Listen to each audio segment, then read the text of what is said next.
Hello, hello. Once more, we have once again restarted the stream. Now down to the pretty much lowest output we could do, and hopefully with that, making sure that this is going to go on without any lags now. Again, sorry for all the inconveniences. We try our best out here.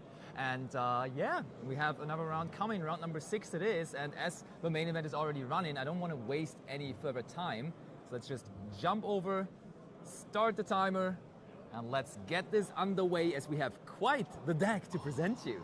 Basti, what is this? Is this what I think it is? Magnet Warriors, the OG Battle City Yugi deck? Yep, keep on talking. That's what it is. Oh, that is very much sick. I assume that you just normal summon a vanilla and pass then until you have 3 in the grave, right? Please. Or is it the Dual Links dominating deck from... Well, that was funny. Dual Links dominating deck from 2015, I would say. Where you would summon a beta and then all of a sudden you have a Valkyrion on your field. Oh, or is it actually a deck that has been quite supported by Burst Protocol? So, Marco on the other end. Oh! That's crazy. Sets 1 card and passes. That is not a good start for Draco Tail. So I assume that you don't say. Well, thanks. So what do you have? The coolest thing about the Magnet Warrior deck is actually that you are playing a Water Dragon card. And you're playing Fiendsmith cards. That's actually the coolest thing about them. You play Fiendsmith in everything, but you're playing the card called Duotherion that searches for a bonding card, like H2O bonding. But like we are bonding, you mean? Exactly, but you can also play Magnet Bonding, which is a quick spell, which is why it's broken in Radiant Typhoon, but that's a different thing. Okay, get the Lurry to the graveyard, Lurry effect.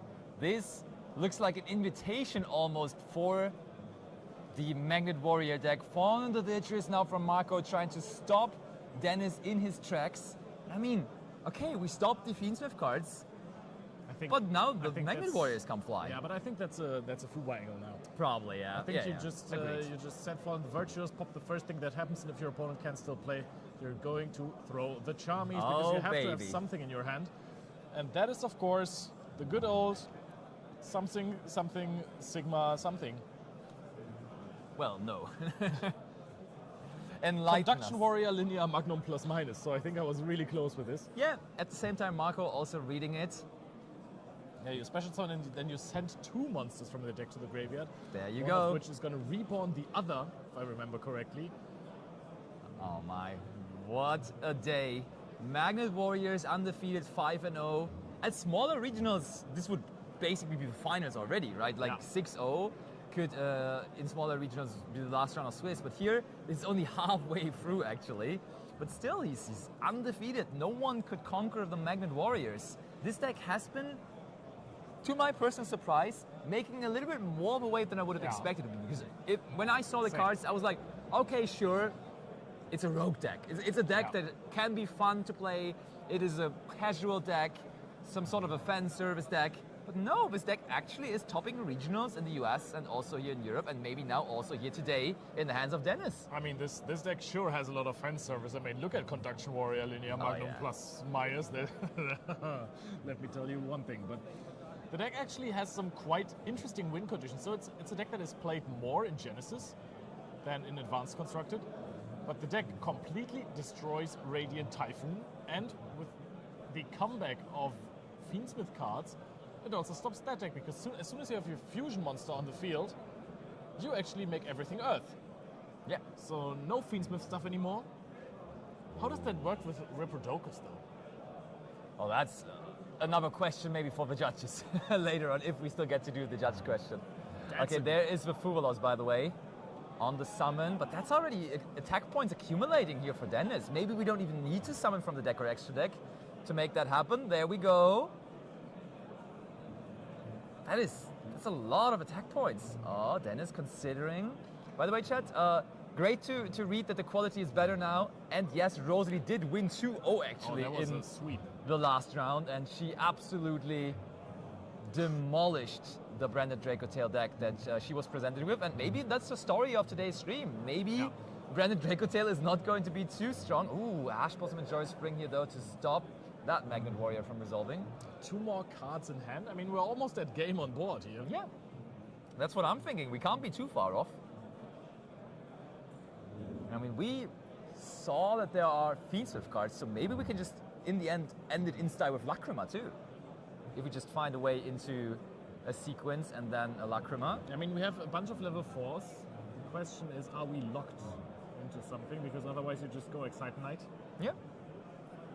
And that would be quite something. I mean, Dracotail does play a good old Nibiru from time Or to we time. just bring this guy back. I mean, I'm not super familiar with all the attack points, but that gotta be game. That's gotta be a lot. Actually, I can give you the attack points. I think the beta is 1.7. No, it's 1.5. Okay. Almost. Then we have 1.3 just next to it. That's it. Dennis flies over Marco here with the Magnet Warriors. That was a really great having, fly. yeah, I mean, having no magnetic connection to the Earth, but just taking off here and rocketing into a lead here. That's, Marco really had nothing. yeah, That was yeah, unfortunate hand for him. That was really nothing. I thought maybe stopping the Lurie could do it.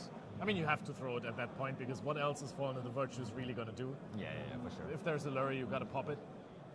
Especially when you have the full loss. As you suggested, that was just the game plan. Like, you immediately use the Fallen Individuals. We also saw him thinking about what to do on his first turn. Yeah. And I think with him thinking about it and everything, you could already tell that there must be full loss, right? Because why would you think about setting Fallen Individuals otherwise? Because that's a no-brainer to set. But he was contemplating whether he even wants to set it. But the way he did it probably was correct. But the Magnet Warriors were still too strong to be stopped. It is a strong deck that has a lot of pushes. I've had someone explain this deck to me completely before YCS Dortmund. And then I basically forgot all about it. So I know that you have a steal. You know, you make everything Earth of your opponent. And you can take control of an Earth monster. Otherwise, if it's not an Earth monster, you pop it. So that is the main deck interruption. You have a bunch of extender, and I mean, I really like the addition of Caesar into the deck. And Desiree. Yeah, also this deck unironically plays Flux Oxenfeld.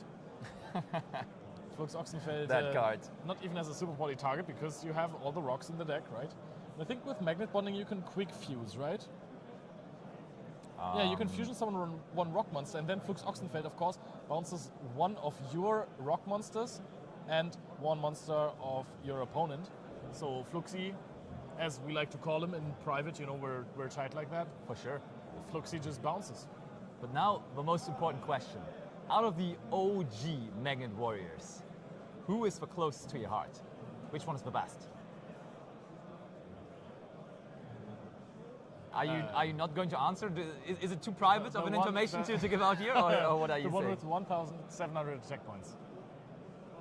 They're literally called the same than the Gamma. ones you have in front of you. Okay, so you mean Gamma. Do you mean Gamma? It's the one with 1,700 attack points. That's what you remember about it. Yeah. I think you mean Beta, right? This is a high chance I do. There's a 33.3% chance that I do. Is the first one called Alpha? Yeah. Alpha, Beta, Gamma? Alpha, Beta, Gamma. Then there's also the one with 1,700 defense points. That one I like too. But I regret starting that conversation. If you put me on the spot, I'm gonna have to go with Valkyrion. You could have just given me one name. You would have not had to elaborate. It would have been fine. I did not know the names. I tried to give you the one with 1,700 attack points. Actually, I played this deck in Duel Links quite a bit. And there you had to play all the vanillas. And I still don't remember. It's the one that hits the hardest. What can I tell you? What's yours? Let's see whether Dennis can hit hard here, because there is a Perulia on the standby phase, which against original Dracotail was not good at all, because they were normal summoning but not special summoning much from the hand. But now, of course, with Fallen and of the White Dragon, it's a bit different of a story. Yeah, the thing is though, Fallen of the White Dragon, you always give your opponent that draw. In my first local with the deck with Fallen and the White Dragon, my opponent Perulia at me, and I thought I make a half board without giving my opponent a draw. I really regretted that. Because just giving your opponent one draw... This will now be harsh. Look, we gave him the one draw, and here comes Fuvolos next to it as well. Actually, on the Ecclesia. How bad is that though?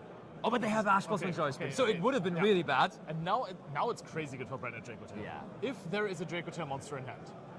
If not, there might be some issues with that, but Fallen the White Dragon summons from graveyard, so that's not too bad into Fuvolos either. True.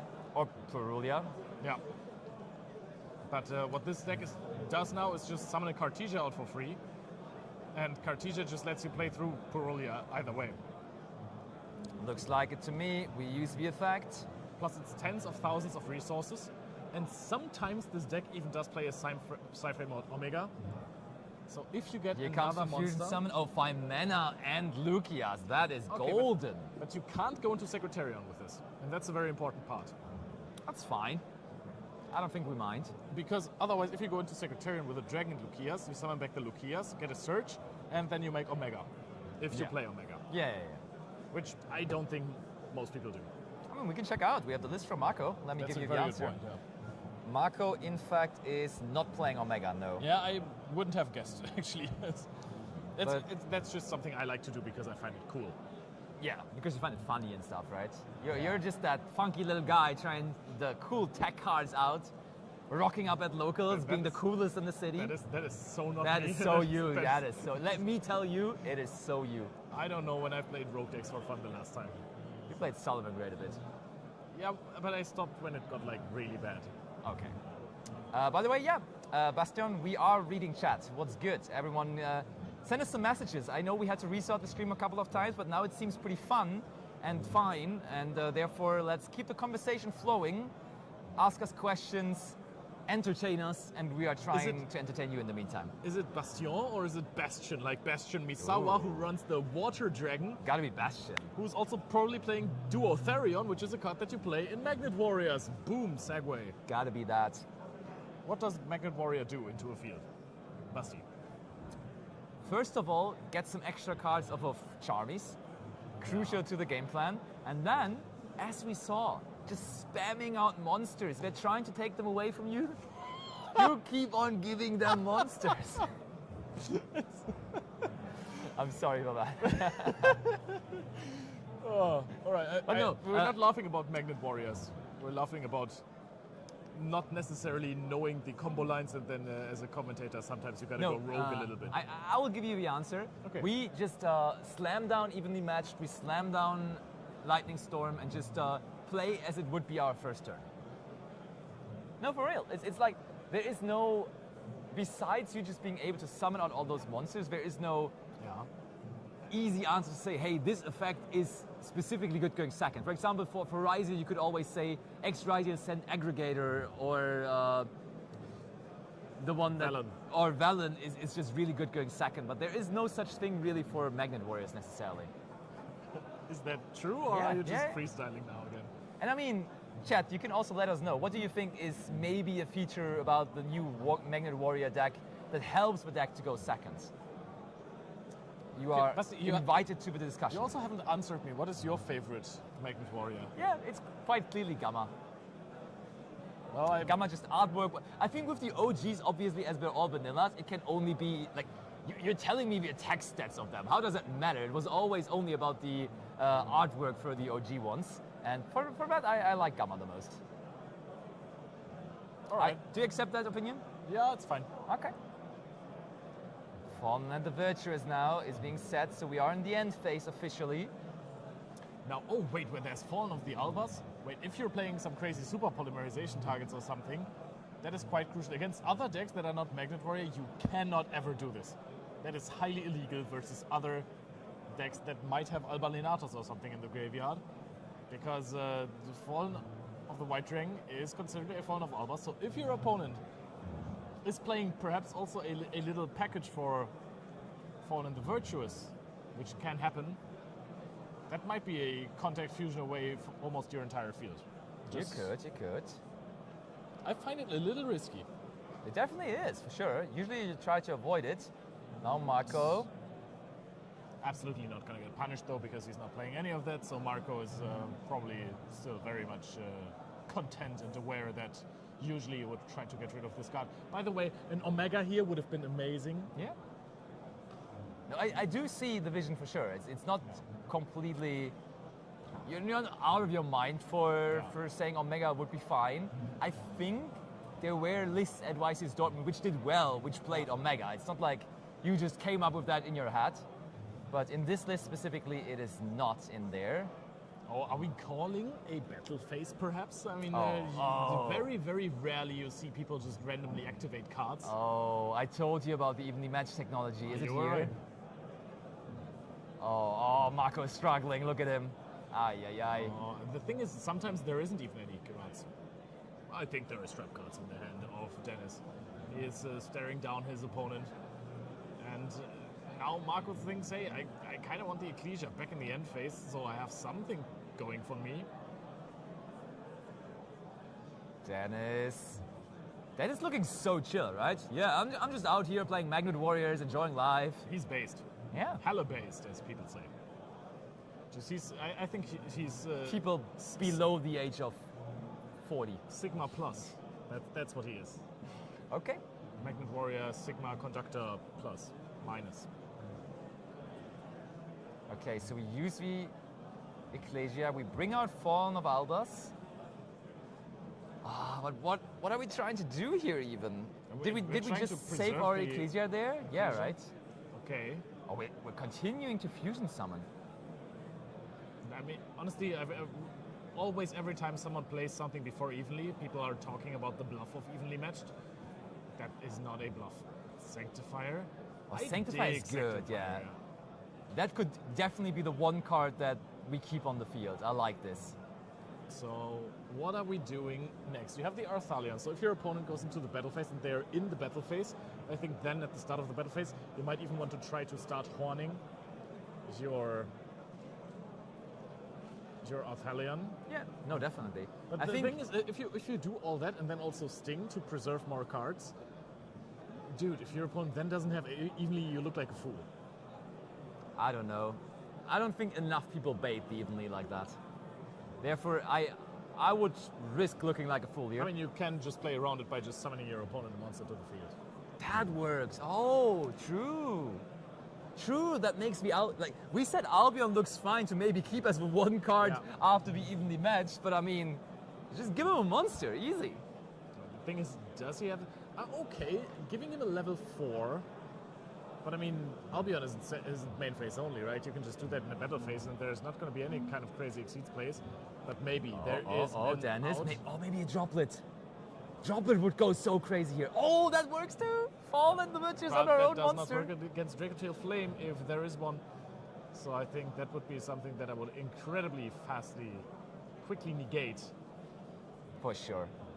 Wait, does he even have it? Oh. That does not look like a sufficient answer. Does he not have Flame?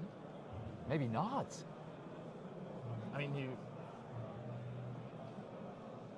if you have Flame, you throw it immediately, right? I mean, when your opponent is doing something as desperate now, like at this point, clearly he's not bluffing anymore, right? Yeah, I mean, you know that now, so I think you can just start going for a Sting. I mean, there's also now a valuable target. In the graveyard, you can go for the Albion.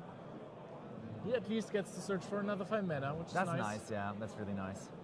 But now you have to... There's the Sting, okay, yeah. We're doing everything to work around, but yeah. Somehow, as you said, no Flame on the field. It's wild. I mean, if you know you only have 2 traps that you're getting and you're seeing some monster-heavy combo, I understand why you're taking away the Flame out of the equation and you go for board interruptions. I think you always horn your Arthalion here, right? And it would have been, I think, quite good. Actually, does Sanctifier have to summon in defense?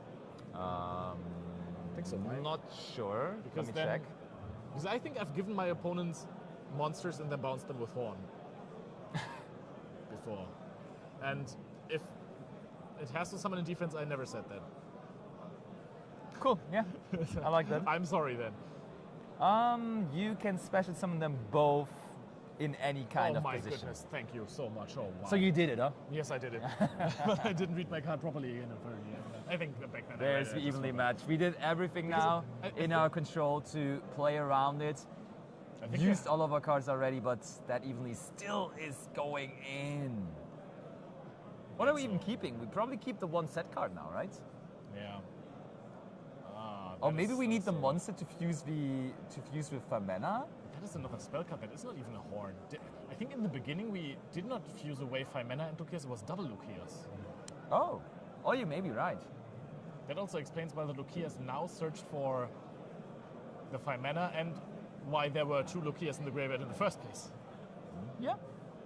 I now understand. Because if you had a Horn here, you would have surely summoned your own Lucias in attack position and bounced it back to your own hand. Now Marco is just sitting backs against the wall, and there is Beta, I think. Yep, that absolutely is Beta. The Electromagnetic Warrior. And Dennis looks so chill while doing it, but the Electromagnetic Warrior will not be electric anymore as we use Ash Blossom and Joy Spring on it. But no time wasted. Immediately the Duotherion comes next. Just discard it, and as you explained early on, just add bonding, a bonding card. It was there, it's the graveyard. And he packs it up, called by the grave, correct card chosen by Marco. And he just wins it immediately by saying, hey, I mean, you even lead me. I played for 5 minutes. I got some resources back that I preserved, but also I have called by the grave and Ash. Wow. After all of this, it felt like Dennis is in this. Dennis got this. He had 2 pushes, but those 2 pushes were immediately answered perfectly by Marco. Ay, ay, ay. I mean, called by the grave is an insane card versus the Magna Warrior deck because your starters from hand discarding, that's rough, buddy. It is rough. What were the other cards in his hands, right? He was started with 6, he had an evenly, I think he had double evenly even. Haha. 2 monsters, so that's down to 2 other cards in hand. And one of them was the Fallen Virtues there. There must have been just one other card that didn't really do much. And then you know that your opponent is already set up. Well, Dennis Bo, now for the first time in this match, with the opportunity to go first. Let's see what he makes out of that. I have no idea what you were trying to refer there. I was just hyped. Oh, yeah. I was that was Neo hype. Okay. I was giving it a little sing. You know. No, I like that. Keep him coming. Oh. By the way, chat, for everyone wondering, dropping some names, looking at the top tables. Table 1, World Championship playoff participant Tom Luca Menzel playing at the moment. Oh, the heartbreak player. Grinding still for this season. Move a top 64 finish in Dortmund, Luke Tyler. Table 3, Kevin Züger, another grinder. Then this table that we're currently watching is table number 5. And moving on, let's see, Rosalie table 9, so that should still be XOs there at that table. Where are our big, Emre Kijilates vote table 12, meaning we have finished the XOs. Yeah. So all of the players that you know that are here that you did not hear. Yeah, I see Tom Kleinegräber behind that. So Tom Kleinegräber must have lost 1. Rico Eichelberger also X1. Who else can we find in here? Where is more X1s? Julius Schwarzkopf. Oh, there he was, yeah. Marvin Kamara. Oh, we have table 29 Yuna Dix versus Marvin Kamara. That's a matchup. That is quite the matchup, really. But we got a matchup ahead in front of our eyes. That is Marco versus Dennis. 2 XOs, 1 is playing Magnet Warriors, and he gets to go first. So there is actually a combo line, which I could explain to you guys. Oh, Dennis does not look happy. What's going on here? Oh, the judge is talking about something. I think we're discussing something. What is going on? I'm sure it's going to be figured out quite soon. Does he have 6 cards in hand? What could have been? What could have gone wrong? It is 6. Wait, is it 6? I think 1, it's 2, 3, 4. It could be 6. Okay, judge is going over. All right. Oh boy, that is. Okay, let's quickly bring it over to us. Yeah. Actually, another interesting match that I found. Teammates, Thomas Kaas versus Tim Grefe, both on X1. That's a matchup that they were certainly, when they saw it on Neuron, did not appreciate to see. The real Tim G. Oh. Yeah, it is him trying his luck out there. Jack Verma also still with the X1s. Okay. Still fighting for some more Worlds points after performing so well at the German Open. Winning it all in the end, actually. True. Tim G also with a decent performance there, I think. Yeah. He went X1, that was pretty hunting, so he's been doing pretty well for himself recently. A much better job as well than in the last season's Worlds race. He was also in that one, so he was trying to... it was 6 cards. It was 6 cards. There you go. That was like the only thing that I could have seen coming. Yeah, no, you were very smart to pick that up. All right, that is very nice. So, okay, Dennis.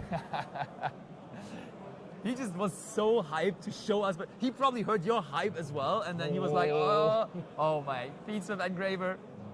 Get him on. Come on, Angie, search for the tract. Wow, there's in no world we're ashing feeds of engraver. We have never done that. That is highly illegal. Yeah. And I think that's also a bait. It's a rage bait. Does he have Koaki Myro Guardian in hand? Yeah. I feel like that's possibly not a card you want to draw. That card never feels like a card you want to draw except for in Adamancipator. Even though he's also playing a small quote-unquote Adamancipator engine, which is one researcher. No, I think it's okay because your deck works so well with special summons. I think it's okay to then just normal summon it out before doing all of that, and then just... On the other hand, maybe we would have wanted to do that before actually activating the engraver. Oh, Marco is thinking about that. And we are ashing Ash Blossom and we're using it on the engraver. Actually, it also has to be oh no, no. Set free pass. That is an Ash Blossom. It worked. Myro Guardian, by the way. It worked. Oh, he has the masterful foresight there. Marco chuckling a little bit, thinking, hey, my hand might not be good enough to just stop you from doing a combo. I don't know what Magnet Warrior really does, so if I can Ash Engraver, I'm gonna do that.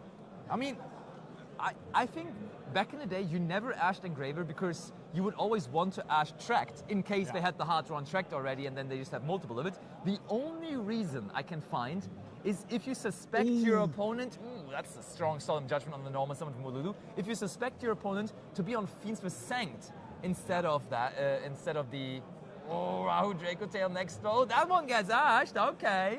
But he's down to his two last cards. Marco has already put up quite some damage with the forced activation of Solemn Judgment.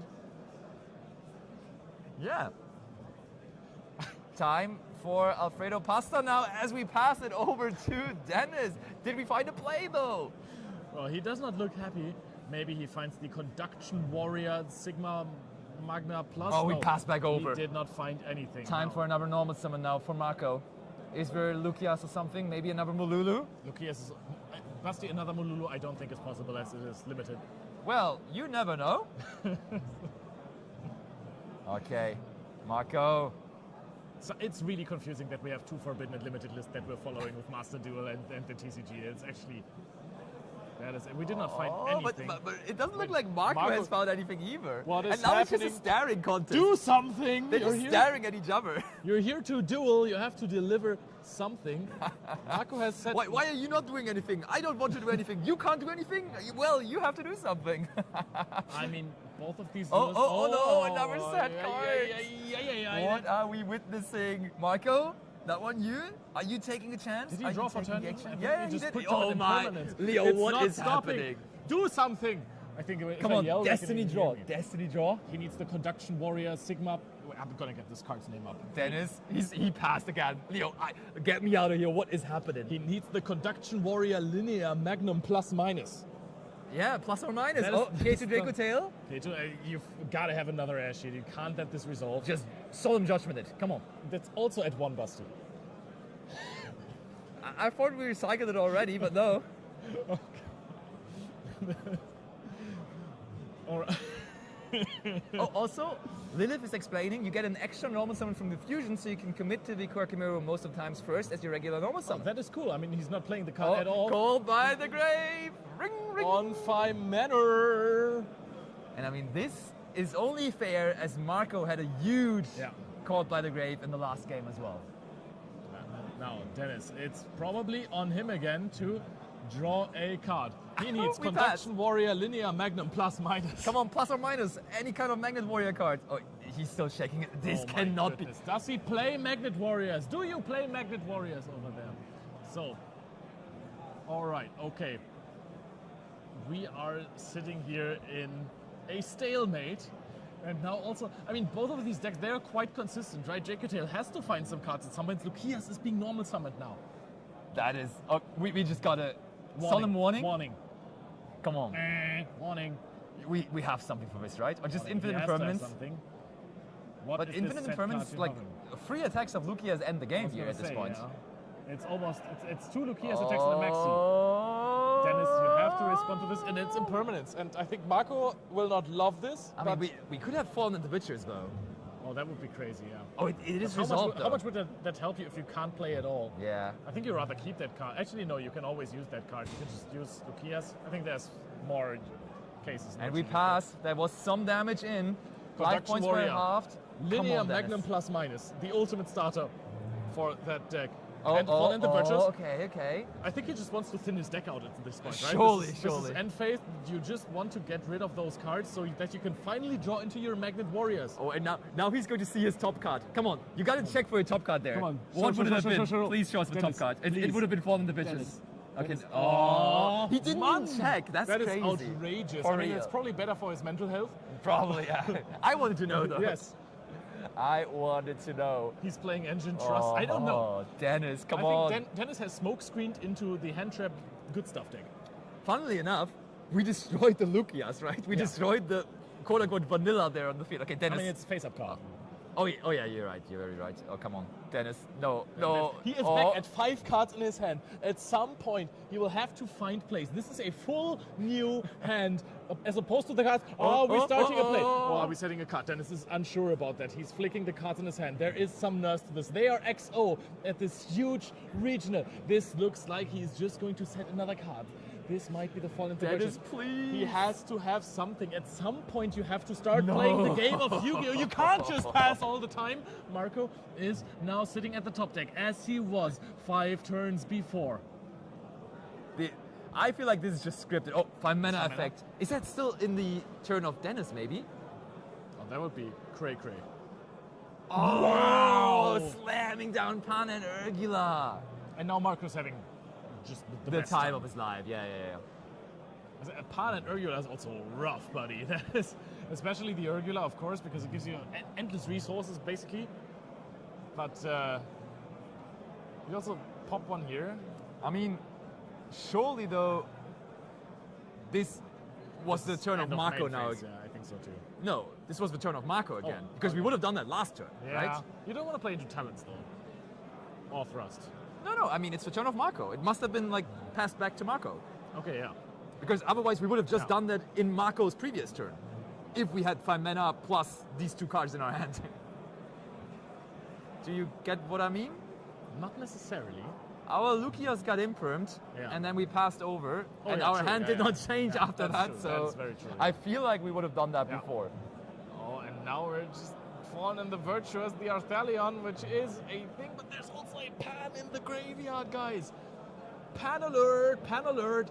If the Arthalion gets popped after you add back the Lukias and the Mululu. I know it's unconventional, but Dennis, maybe you have to put the fries in the pan here. Oh wait, actually all of those cards stay in the graveyard, but now that this card gets popped, you can activate Pan. You denied the Lukias add back, but Pan in the new chain can get you a good old Lukia sending from the graveyard. And we get Rahu as well, that's so I crucial. wonder if he thinks about this. We're in a very Oh. unconventional situation, but Dennis gives up. He says, well, I did not Look find at my all cards. of this. Still Oh, nothing, oh, still nothing, oh, still okay. nothing. Track would have been all right, but no, it's a little late. We would have needed 3 extra turns Yeah. there. That's crazy. But what was the hand? I'm wondering about the hand. There was one ghost spell, because at some point... Oh wait, no, you don't have... you don't have the bridge with Moon of the Closed Heaven anymore. Because otherwise I would have said, you at some point just set monsters, right? To just like Yeah, definitely. get them onto the field. Ay. All right. Marco got it. He just won the stalemate with both players waiting for forever and him finding the second 5 mana eventually. But honestly, after having that restart of the stream, getting Yeah. this match after, Sick. perfect. Like, we introduced ourselves to the fluent streaming game here again, to Alright, having that kind of a banger feature match for round number 6, and hopefully now many more of those to come, as this is only a little after halftime. 4 more rounds, baby. And I think so far, Basti and I, we were basically glued to these chairs to either fix some connections or we were casting long rounds. But now we still have a few minutes to check out the top tables and see if there are some more spicy decks, maybe X1 that we can give you in the next rounds. But before that, I'm going to also get Marco Yes. over, of course, for a quick winners interview. So you can go check out Top Tables. I will have a quick chat with Marco about that funny third game that they have just played there. So stick with me for just 1 second and I will be back with Marco and our winners interview for round number 6.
So here we have him, our winner from round 6, still undefeated in the tournament, Marco. That was a funny match when you played there, right? Let's talk about it. Specifically, of course, that third game.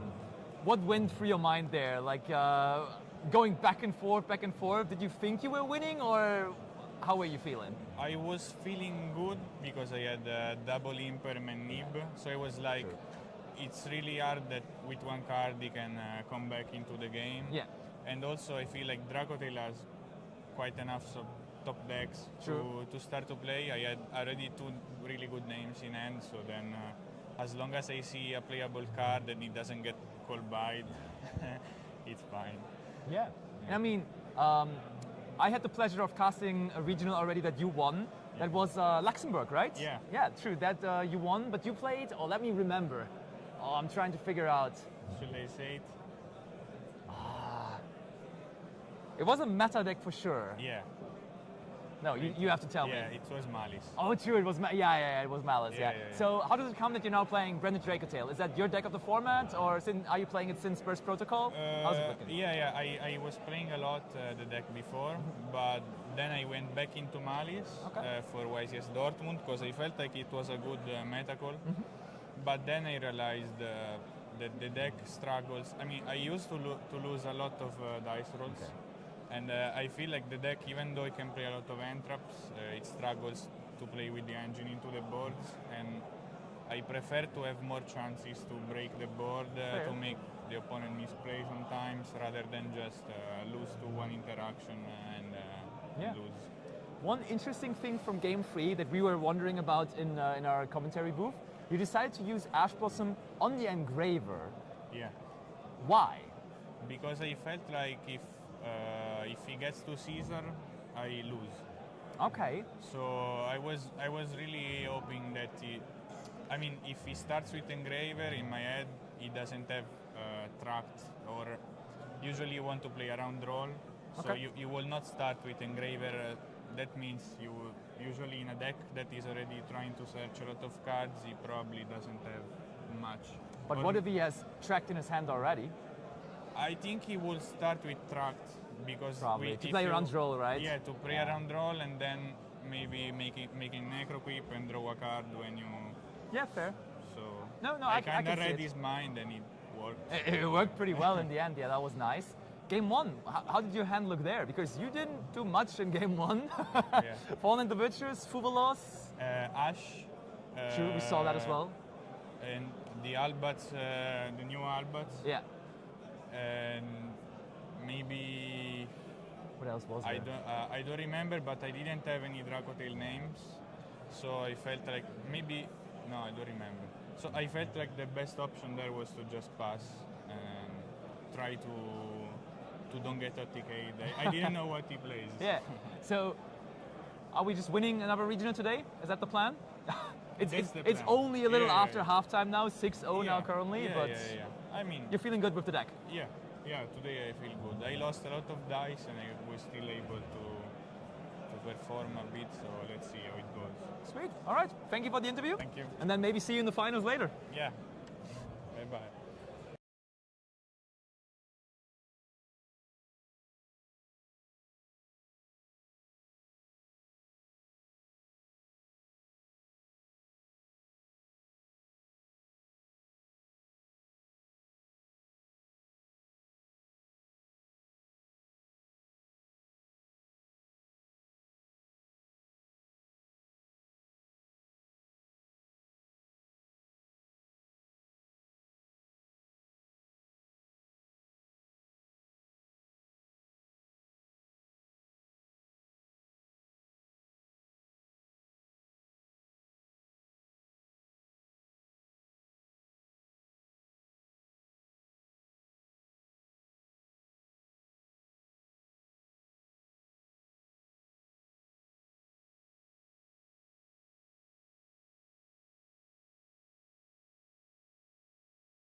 Hello again. We have something to explain because if you watched what was going on there, first we had Kevin and Salman sitting down, but then we had to repair the round, and therefore we had to also change our featured match.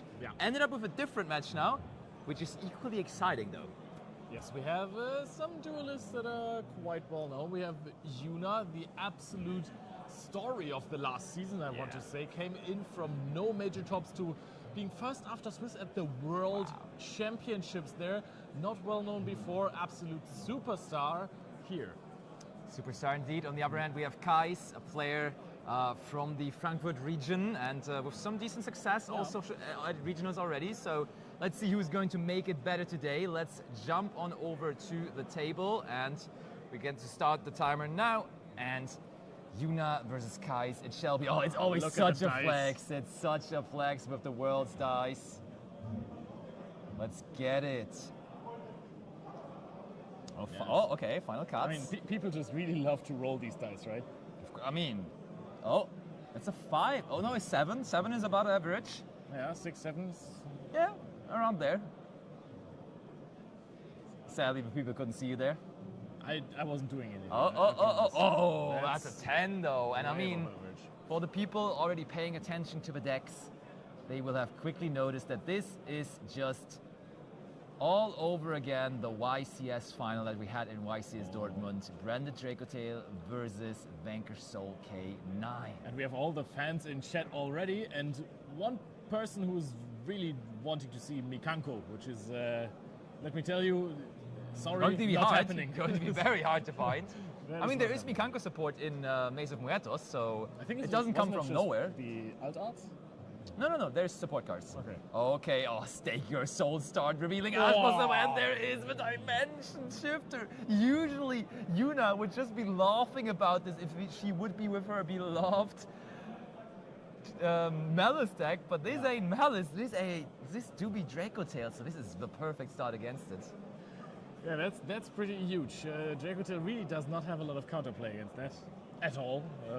That's one of those points where you are just absolutely getting cooked.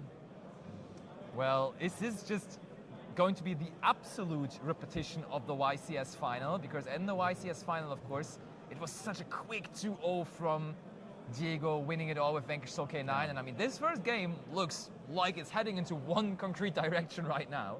And that's not the direction of Yuna at the moment. Yeah. Vanquish Soul start now being added. So the cool thing is now with the Forbidden Unlimited list update that we just had, I feel like the deck goes more towards the direction where it was before Euros, before Justice Hunters came out, right? When Vanquish Soul was really, really cool. And then K9 Ripper came in and made the deck super combo heavy. Made it even cooler. Yeah, that's exactly what I wanted to say. Now I think the deck is a little bit more grindy, but sometimes you just start with a Lohoi that you play for some reason, 1 or 2 off, and then you just go crazy. Let's see, do we also have access to our K9 cards? I mean, worst case, we can always bridge into the K9 cards quite easily by getting another level 5 monster onto the field. And then, together with the Holisu, make it a Ripper. Oh, Vanquish Soul Star. This could be a Jialong that we search. Oh, wait, we're in the end phase. Wait, what? I mean, to be fair, the K9 cards are a lot worse under Shifter. Yeah. So that's probably explanation to that. Revealing every card we have here. Knowing, of course, also that we're playing against Dracotail, because usually when you walk by tables and you see Yuna playing, you're like, oh yeah, okay, mental note, Yuna is playing Dracotail today. Yeah, exactly. This is, Yuna is now, that is maybe a little bit of a downside of the fame that you have in this community. People recognize you a lot more at tournaments, and they will take note of what you are playing.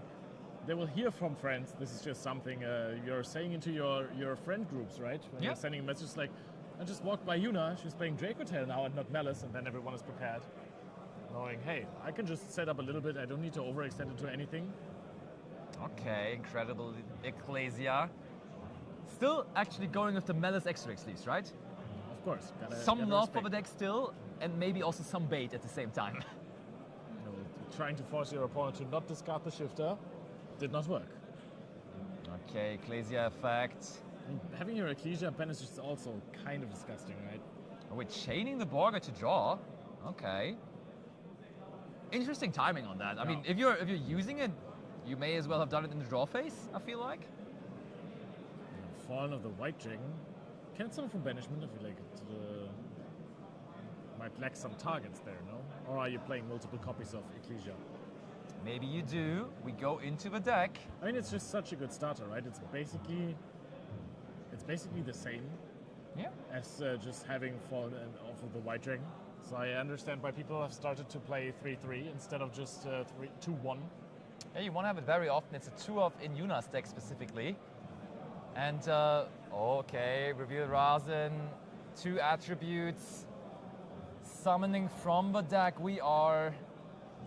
Here comes Razen into the column where the Ecclesia is in, and that will mean Ecclesia will not be there for much longer, fetching a Jalong from the deck and now destroying that Ecclesia with the quickness. Yeah, and I think Yuna just has nightmares from World's Top 8 Oh yeah. versus Julian Keon, who just came in with the craziest hand I've ever seen in a Vanquish Soul deck twice.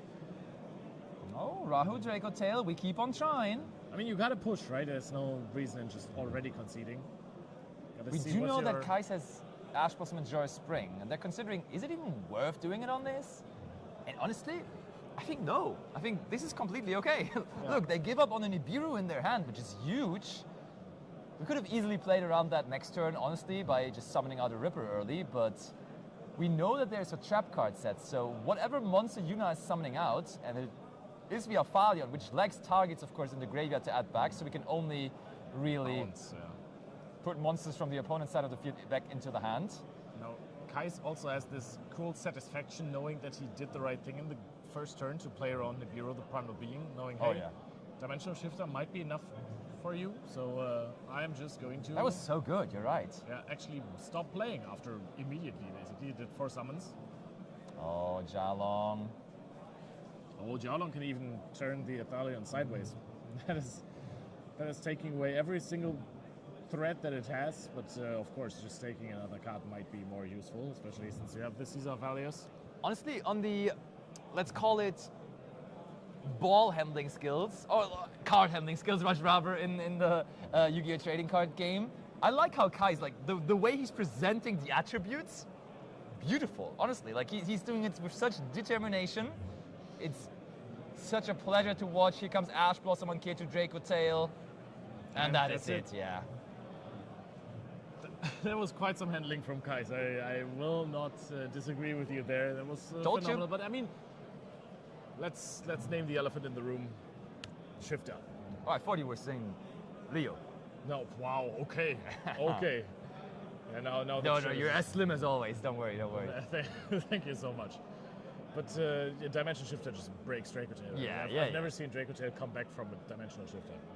Very true. But one thing we haven't quite seen here, which may work out to the advantage of Yuna, we were only giving you part of the deck in the deck title, because there is, next to the Branded and Draco Tail cards, also Magister's cards in this. So I feel like this is close to what Pac was also playing at the YCS in Richmond, at the 300 YCS. Yeah. So it's like best of everything. You play all the powerful engine cards that you can play together with the branded cards and with the Draco Tail cards, and you can just create such a crazy powerful field. Especially with Spenta, and people have started dropping Zoroa as well. Zoroa, it's a cool starter, it's a nice brick, but I think people are just doing well with just discarding Spenta to search the Crowley and then special summon it and immediately starting to fusion off. The normal summon is rarely ever used. Most of the time when you play Zoroa, I feel like I always draw Zoroa over Spenta. Yeah. And then I also have a Lucias next to it, so I see the sentiment. By the way, something that is somehow going on is that Magnet Warriors. We had Magnet Warriors last round in round 6 on feature. There's multiple of them at the top tables right now, so we may as well just have Magnet Warriors again in one of the upcoming rounds. Maybe it is the forbidden secret goo for this event or for the overall format, as that deck is apparently making some waves here this weekend. Yeah, I mean, it was one of the players who traveled here as well. Yeah. and that player has made waves already. I don't want to give away the name. Yeah, even though not just yet. Probably at this tournament, everybody knows, but is he also in contention for the Worlds race? I mean, there's 2 people playing it, and both of them are, yeah. And then bringing Magnet Warriors to a tournament like this and then being 6-0. I want to say this is probably not the last time, the last round was not the last time you saw Magnet Warriors this For sure. day. For sure.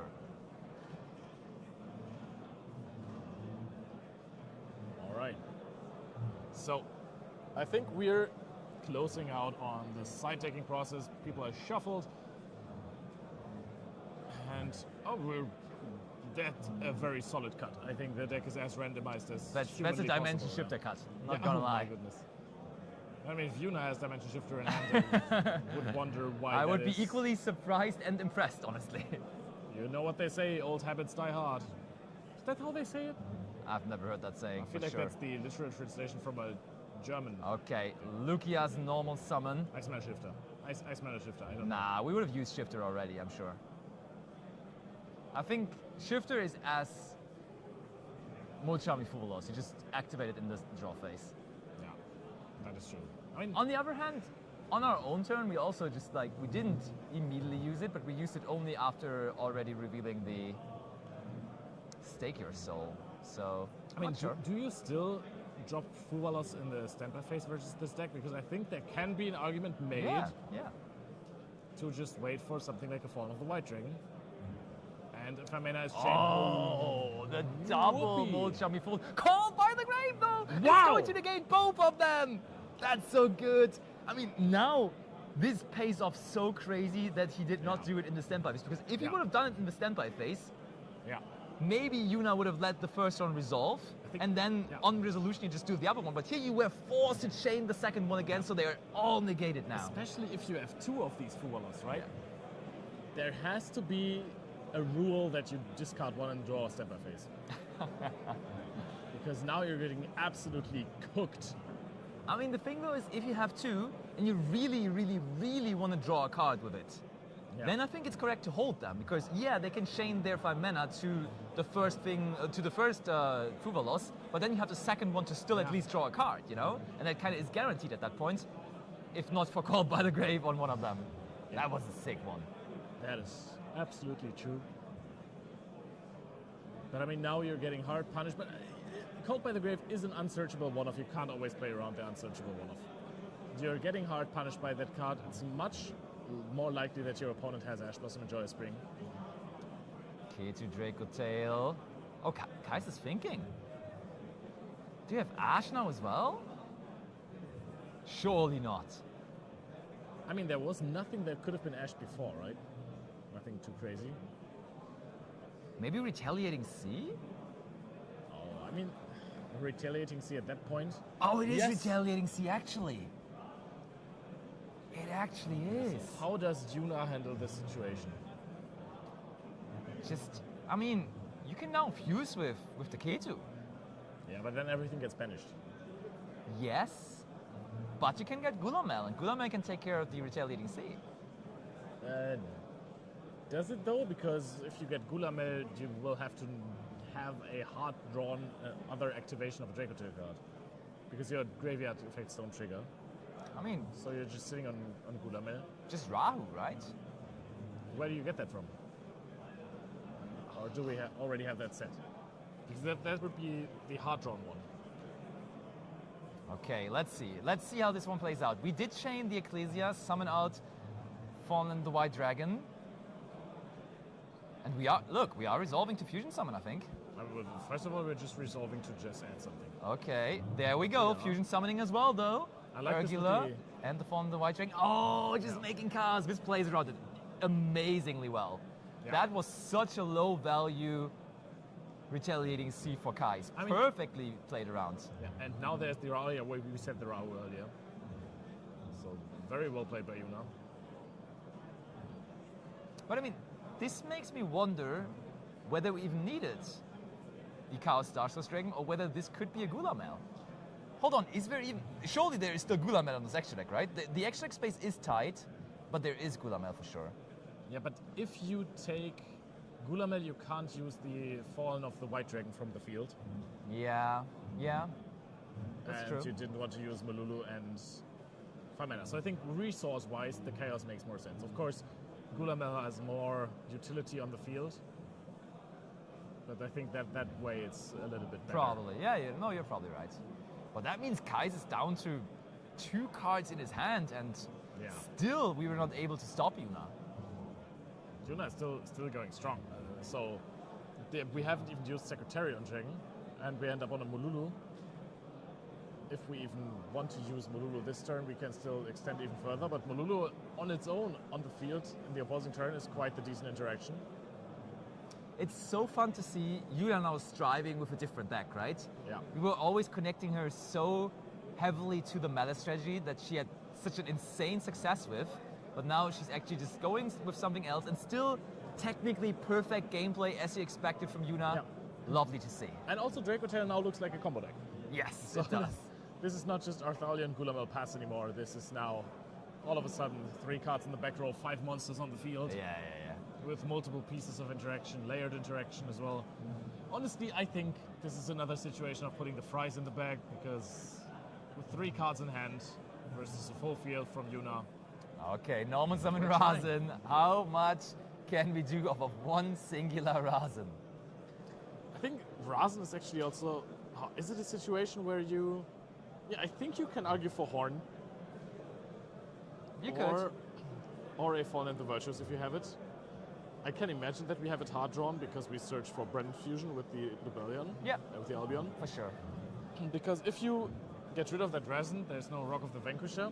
We take away 1 attribute, and if Holisu comes out, we can chain the good old Mululu. Yeah, okay, so we search for Heavy Borger. How heavy is it going to be? It's Borging everywhere, dude. I have a friend whose last name is Borger.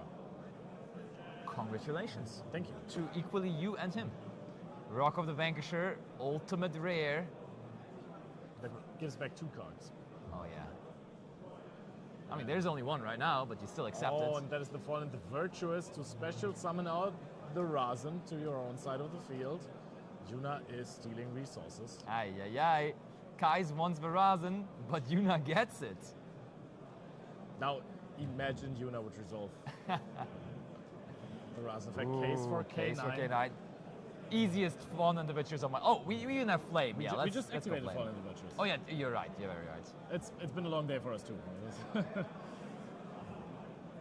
Case for K9 stays. Oh, stake your soul! Last card in hand that wasn't known. But I mean, your Shame Rasen was Mululu. used. Okay, yeah, whatever says Yuna. I can just fuse away the Mululu, so whatever monster you want to summon out, I can then just negate with my Mululu, and Yuna evens it out 1-1. Great comeback there. That Called by the Grave on the double Molchami Fuvolos certainly was her way to win there. And then also just having such an easy answer to Retaliating Sea. Like, Retaliating Sea is a card intended to completely cripple the turn of the Draco Tail deck, and then seeing it to do just nothing is crazy. Yeah, that's not what it does anymore, really, right? Yeah. Most of the time, even before this set, when you had Branded Fusion, you could just go into a Chaos play with the Albion. So you would always easily be able to get rid of it. Also getting your resources back, but now it's even easier. I mean, you have main deck hard drawn outs, like the Fawn and the Virtuous. If you have already, like, you can fuse so many times before you even play into the Retaliating Sea, so even if that card gets dropped, you have like half your board already. For sure. Then you, at that point, you should also already be able to find an answer. I think you need Retaliating Sea in the combination with many other cards, but you gotta have it first. Yep. That's also the double Fualos Called by the Grave action was, I think, the neck breaker, not the Retaliating Sea. That didn't do too much. Because usually I think with double Fualos and Retaliating Sea, you should have a decent shot against Draco Tail. Okay, but now what's the game plan for game 3?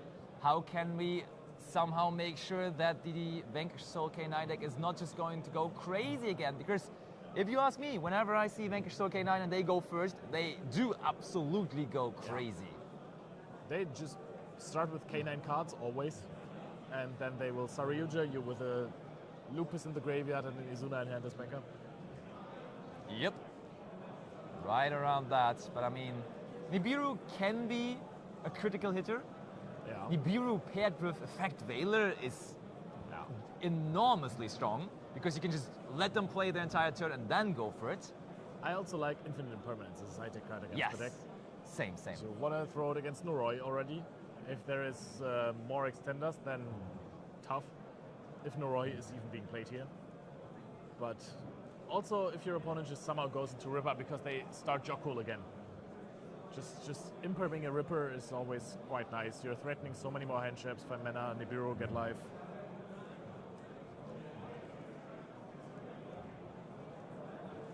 Alright, so we're going to go into game 3. 30 minutes still left on the clock. So far, this round 7 of the Neuss Regional Divine Arsenal AA Neuss Sky Thunder Regional or something. This round has been super swift. Okay, 1, 2, 3, 4, 5. That's the starting hand of a Yu-Gi-Oh player. Which 5 cards do we have, and how do they determine the outcome of this game? Kais has Madlov. Madlov is a vulnerable start though, but it resolves immediately. Yeah, I mean, it always feels bad to throw something like an Impermanence onto a Madlov. You're always terrified of the Borgering. Oh, and it was a bait. We searched for a trap card, meaning Vanquish's start already is in the hand, so ashing that would have been miserable. Yeah, that's why you always wait for the spell, which is what my grandma used to say. Very much a grandma saying. Yeah, you always wait for the field spell. Oh, 5 mana, here it comes. That smells Urgula. That smells Urgula to me. I mean, you can also just put the Madlov Madlov back into the hand, and then if they have no other Vanquish souls, it's already good enough. That is true. Guys. Chains Valius to it. Okay. I'm curious about that. I mean, Valius can protect itself from other card effects, and you would definitely want that if there is no Urgula. So this time around, we can actually, Valius can make itself unaffected. Or is it unaffected, or? I think it's unaffected or indestructible. I thought it was indestructible, and that's why I was wondering, like, but in whatever case, There is Urgula. I always thought we're just waiting for the Aphalion to be summoned, see whether they want to possibly put the Madlov back into the hand, and then we can always just chain the Valios. That's what I was thinking. But the thing is, if your opponent has Pan in hand, Yeah. then you cannot summon the Valios in there. Yeah. But then because then they just destroy the. But then Yeah. there's Start. There's still Vanquish Soul Start to protect you from the Pan. So I do think that you're right. It's not easy. So it's unaffected by activated effects. So yeah, I mean then it does make a lot more sense. That sort of So you're answers the whole question. You're the whole forcing debate. Yuna to have the Urgula. Which they do. Yeah. And now there's a Caesar Valius that has 4 cards in hand as a backup. And Yuna has 1 more set card, set up a spell card probably for follow-up. Goes into the rock. The thing is now there's a Cartesia in graveyard, so if you decide to use Caesar Valius to pop the Arthalion, you gain nothing. You could pop this spell Set trap one card. pass! It did the trick! We know what a the set huge- card is. We know it is the Snow Devil. Insanity here. Yuna, we've already set up to play. This is perfection for her. Yeah. There's Urgula and Cartesia in the graveyard, 5 mana in hand. We know about that.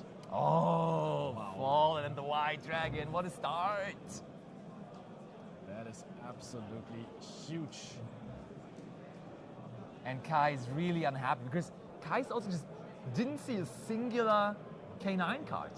Yeah. Because, I mean Yeah. maybe Lupus, I don't know, but there was a monster effect activated in the graveyard and in the hand from Yuna, Yeah. so all of them would have been live to even get like their special summon effect like Izuna, but none of it happened here as certainly none of them were drawn.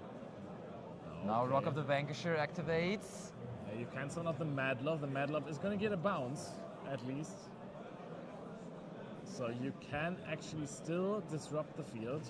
Use Madlove effect to bounce a monster, and then use the Caesar Valius to hopefully be able to get a pop. Well, Yuna already sent Albion to the graveyard, so that is a very much secured interruption for the next turn with the Fallen and the Virtues that you get. So... Oh, it's such a complicated game state, but also at the same time so easy because Yuna just kept it easy. Yeah. And, oh, is that a... It's just Ecclesia, the Black Dragon. Yeah, just a synchro summon. It's so odd always to see this deck just go into the extra deck without fusion summoning. But that's what it does nowadays. Rahu, Draco Tail was set and now is activated. No response from Kais. And here is some trouble coming for him. You could actually just go for another Urgula. That would really not hurt you if you want to make sure that the last card is gone. There's no Vanquish Soul start anymore, so Pan would also be an option. But you want to make sure that it's the Snow Devil that is set there and not anything crazy that could stop you. Draco Tail Aphelion. Snow Devil, depending on the attributes in your opponent's hand, might be disturbing.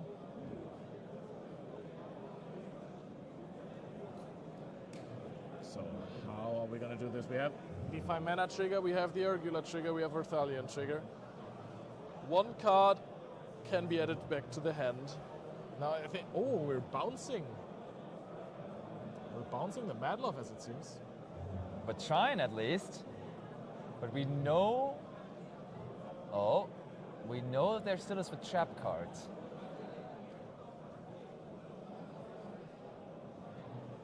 Maybe you can just go Snow Devil here, and if you if you can reveal all attributes, we cannot though. It's only 2. Double Madlove in hand.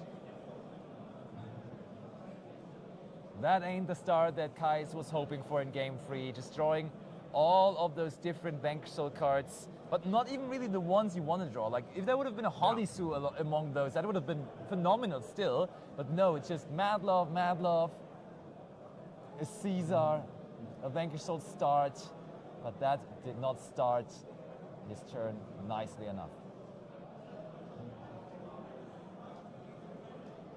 There is still just 2 measly monsters sitting on the side of Kais. Yuna deciding to go for a Rahu setup instead of any other cards that haven't been used this turn. I mean, we used K2, right? Did we? I think we only used Rahu. Okay, but one thing that was very common in what Pack was doing at YC's Richmond, and I know that Yuna sometimes is building decks together with Pack, so I would assume there is some shared strategy on that as well. Going second, I think they side out all of their Draco Tail traps. There's a total of 0 of purple cards in their deck after siding, so I don't think there is plenty more options to choose from, actually. I mean, the deck does have some pushes. Yeah. Gotta give it that, especially now with the branded cards. And especially when you're playing the Megistus cards. There is a good amount of cards that you want to have in your hand. If you draw Sventa, I think you are very, very good. Here comes Fawn of Albas, the OG one. Discards another Rahu. Chains, Dr. Madlove reveals 2 Darks. Oh no, wait. That is going An to Earth in the Dark. Oh, that works nicely. All of Albas, very nice. Very nice. I mean, we got rid. We prevented the fusion summon, and they had to discard a card. So that was some proper use of the bounce effect of the Dr. Madlove there. But here comes Ecclesia. Sounds like the Cartesia, and now Cartesia can just go for some more fusion summons. Oh, Yuna is really committing here. One thing that I'm really worried about, I don't know how many unknown cards there still are in Kaizen, because we of course had to keep on revealing. But if there is an Ibiru, at some point it does become really dangerous what we're doing here. Oh, Caesar Valias now though. We know there is 2 Darks now in hand, which is not helping you. And there can't be a fire monster in hand, because otherwise they would have revealed it. Would have just destroyed everything on the field. They would have definitely revealed it. Kai's not giving up yet, but... You're saying Yuna is committing hard, but she also kind of has to if she doesn't play any of the... that is very, very strong. Fusing away the Arctalion, and K2 from the bottom. Ripped up here, the Caesar Valias. What's it gonna do? It can't really pop. You can try to make it unaffected. started from the Kedu, now we're here. What is this going to bring out? Gulamel maybe? I mean, bringing out Gulamel and having another Draco Tail effect to activate. That maybe, screams Secretarian Dragon to me. could work as well. Now we're going into with the Cartesia, so it's 2 Sorcerer Spellcasters. Yuna is checking the extra deck. And if you want to go for Secretarian, you have to take the Arthalion. Frixel, and okay, it is Gulamel as I originally was thinking. Frixel plus also Vifan mana. Okay, we're not summoning Gulamel. Okay, well, what? But is that... Okay. That seemed like a pretty committed play there. I will not lie about that. Yeah, that's Secretarian with the Arthalion, exactly. What you were suggesting. Yes. So you were right in the end. Did not see that coming in the No. draw, but I mean, why would you search the Frixel if you're not going for Secretarian there? There's basically no benefit. Also not even triggering it, so I think you're right about the Citadel trap cards. Yeah. And at this point, everyone saw it coming, right? Okay, That's Secretarian just now. a big push prepared. Yeah, just so many attack points. But again, imagine last unknown card in hand, Nibiru the Primal Being. No trap cards to interact. Like, that Nibiru here would be a blowout. Absolutely. End of main phase. Uh-oh. Important moment for Kais. Does he have that Nibiru? Does not seem like it. Battle phase, effect Mirror Jade. Chains it though. Oh! Oh, there was no Roy in there. Oh, and so we you just can't had all the chain normal Valius. summons. You can't chain Valius because the Secretarian Dragon denies it that effect. And that's the fist bump. Caesar Valius is a dragon monster that was special summoned, so Yeah. you cannot protect itself. And yeah, that is game for Yuna going through that masterfully. Indeed. Very well done once more by Yuna. Going second. Not a problem if you're Yuna.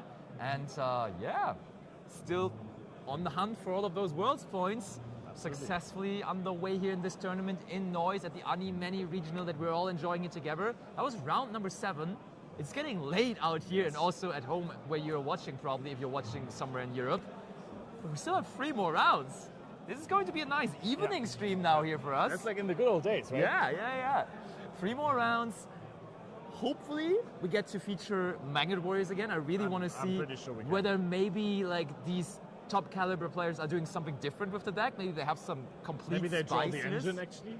Maybe that as well. And actually, I talked to Dennis, the Magnet Warrior player, a little bit after his game. And you remember the confusion about him drawing 6 cards, and then they Yeah. had to roll a die on which card to shuffle back. So he had a legit 5-card starting hand. That was the starter.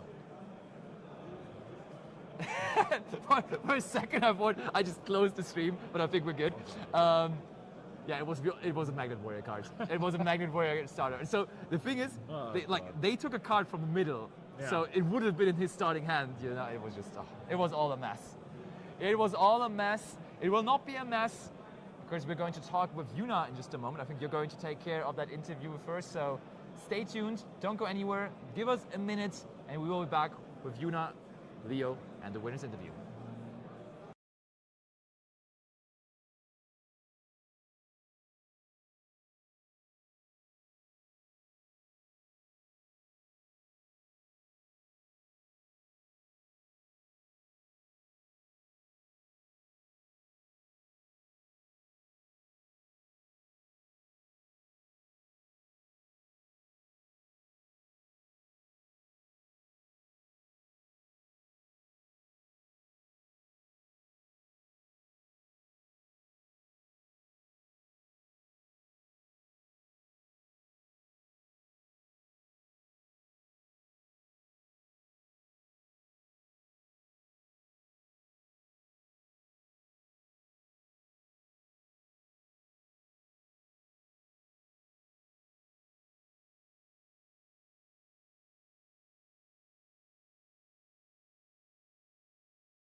And welcome back with our winners interview of round 7. I am joined by Yuna. How are you feeling?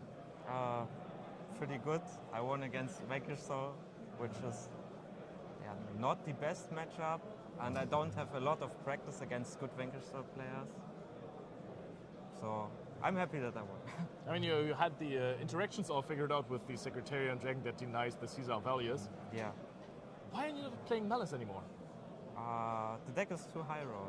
I would like to play Malice, but yeah, Nibiru is strong, Fuvalos is strong, Perulia is strong, depending on which build you play. And your grind game got a lot weaker, and the strongest part of Malice was like controlling the grind game. Like if you get another turn, you literally always won. But now it's not the case anymore. So you would say that it wasn't high roll before? No, I wouldn't say it was high roll. It played 20 non-engine, where a part of the non-engine was engine. So into most matchups, you were really strong. And like you have the quickest OTK ever. Well, yeah, well, that is true. And you can play all the good cards like Impulse, Shifter, Retaliating Sea. Shifter, have you gotten shifted a lot with Brandon Jacotel now? Yeah. Really? Too much. Way too much. I started playing Dracotail because like before it was my fun deck, and like outside events I played Dracotail. And when the Benders came, I decided, well, Benders is too high roll. I cannot try it with Dracotail, but I have a lot to learn. The deck is really complicated to play really well. Yeah, gets from event to event better. Definitely. I mean, you're doing really, really well so far. Is there any decks in the competition that you're afraid of to see? I mean, we've seen some spicy stuff at the top tables. I guess only Radiant Typhoon, because players that can play the deck well are really scary. Yeah, it's also tough. Every deck that main decks Forbidden Droplet is kind of tough, right? Depends. Like Super Poly is like more of an issue, so because it can summon an Omni Negate sometimes against the deck. So I think that you are a fantastic combo player. We've seen that with Malice for over a year. Before that it was Snake Eye. Why did you decide to play Dracotail and not other combo heavier decks that are in the room, like Radiant Yummy or something? I don't like the amount of like bricks in Radiant Yummy, and I don't have fun playing the deck. Like I usually chose the deck like if it's good in the meta and I like to play it, then that's the deck I play. And like Dracotail was before a fun deck I had, and then it becomes now I guess the main deck. Other deck I liked was Yummy Tri-Brigade, but it got weakened so much through the ban list that I decided not to play it. But I could play it one time at full strength on the pre-release. Oh, that's good. The only event where it was Did you win that? No, we had top cut there, and I lost in top 4, I think, to Radiant Typhoon. I mean, still a very decent deck. Yeah, he played well. But Yuna, you're still in the Worlds race, right? Yes. Well, what events are you planning on attending in the next few weeks? The next 2 weeks after this, there are only OTS championships, sadly. And then there's Munich and Cologne I try to attend. For Cologne, I already have a ticket. For Munich, I'm looking for information. Because I can't play UK Open, it's way too expensive without flying. And then French Open. And then after, I think there's a regional called in Latzen, that's near Hanover. That one, Karlsruhe, Stuttgart, and Arnhem, and Dortmund. And then German Nationals. That's quite a lot until German Nationals, actually. So, Yuna, to all the grinders out there, or possible grinders that might think, hey, maybe I want to go for the World Championship Series points playoff, what can you recommend them? Play a deck you like, and that's solid in the meta, and get really good at it. All right, I mean, we've seen it work for you. Any shout-outs to people at home? Yeah, shout out to Lea, who can't be here because she's at 90th birthday of her grandmother. Oh wow, congratulations to Lea's grandma as well. Yeah, she got forced to go there instead of playing the region. So I'm alone here. Yeah, and shout out to Andy Lou, who is performing really well in Sydney with the deck I'm playing today. He's third after Swiss, I guess. Okay, nice. And he won Giant Card yesterday with... Congratulations. All right, thank you for taking the time, Yuna. I think the next round might be starting. Actually, we might have a little bit of time out, but you can rest up before the next round. And we will be back shortly with round 8.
Round 8. We're still going strong here at the Animany Regional in Neuss.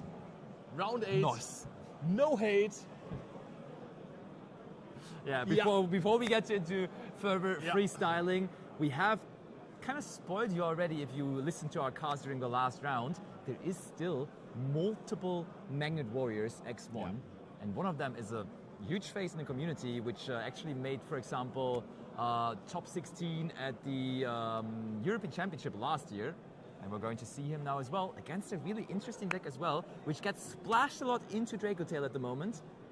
But this is the purest of branded decks we will be able to see. But let's go over to the table. Let's start the round now. And let's see, Josh Kelly on the left versus Ömer. And it is Magnet Warriors versus Branded. I can relate to this dumb and dumber comment in the comment section. It's pretty late. There's a saying in German, after tired, you become stupid. Yeah. Okay. I feel like this is Oh, where we Ömer are gets to now. go first. Draw phase branded opening. This could still be branded Dracotail. That was the version that Tom Kleinengräber and Ernst Schulze played at YCS Dortmund. But no, this ain't that. Discard super polymerization. That ain't Genzo. That ain't Genzo. That is an Aluba, I would say. Branded opening, such a good card, especially with the rise of the Fallen and the Virtuous. You kind of sometimes want your fusion monsters to be protected just a little bit. Definitely. Summons out the Aluber. And I mean, it's so funny because at this point we can give it away. The other top-notch player in the field that is piloting Magnet Warriors is Luke Tyler. Yeah. And we have just been informed and told that even though they're both from the UK, possibly took the same flight or something, they came to the conclusion to play Magnet Warriors separate from each other. Yeah. They did not do it together. They were like, oh yeah, this is the time to play Magnet Warriors, even though they're both currently in the grind for Worlds points. So That's ridiculous. It is a serious deck. You can already see people trying to get their hand on the Magnet Warriors as fast as possible. We have a Titaniclad that is being sent to the extra deck. Ooh. Searches Fallen and the White Dragon. I mean, I'm curious now, how much is the pure branded deck capitalizing off of all of those new things that the Fallen and the White Dragon can give it? I mean, you're playing the Branded and High Spirits just to search the Fallen of the White Dragon, so I would say that there's quite some things that you want to do with it. Yeah. Still haven't normal summoned yet, everything in defense position. Oh, that's a very good point.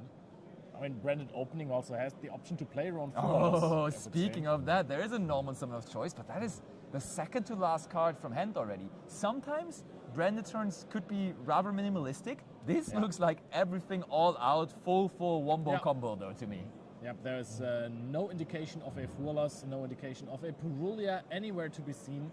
So I think we're just cooking here on. That is the last card in hand. We have just already, before we fusion summoned once, we have done everything.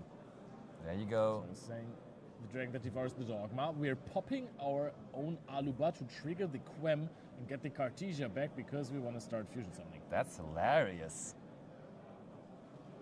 Very, very hilarious.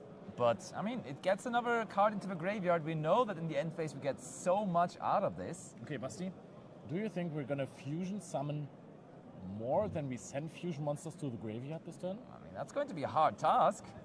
It's currently 2-0 for the cards to the graveyard. 3. 3-0 even. Wait, Fallen Individuous. Yeah. Oh, there's 3 fusion monsters, you're right, yeah. So Fallen Individuous. Branded and High Spirits. Oh yeah, Brandon High Spirits, and then of course also the Fallen of the White White Dragon, yeah. Very true. Yeah, Cartesia is now going to take the Fallen of the White Dragon. I assume we're going to see some...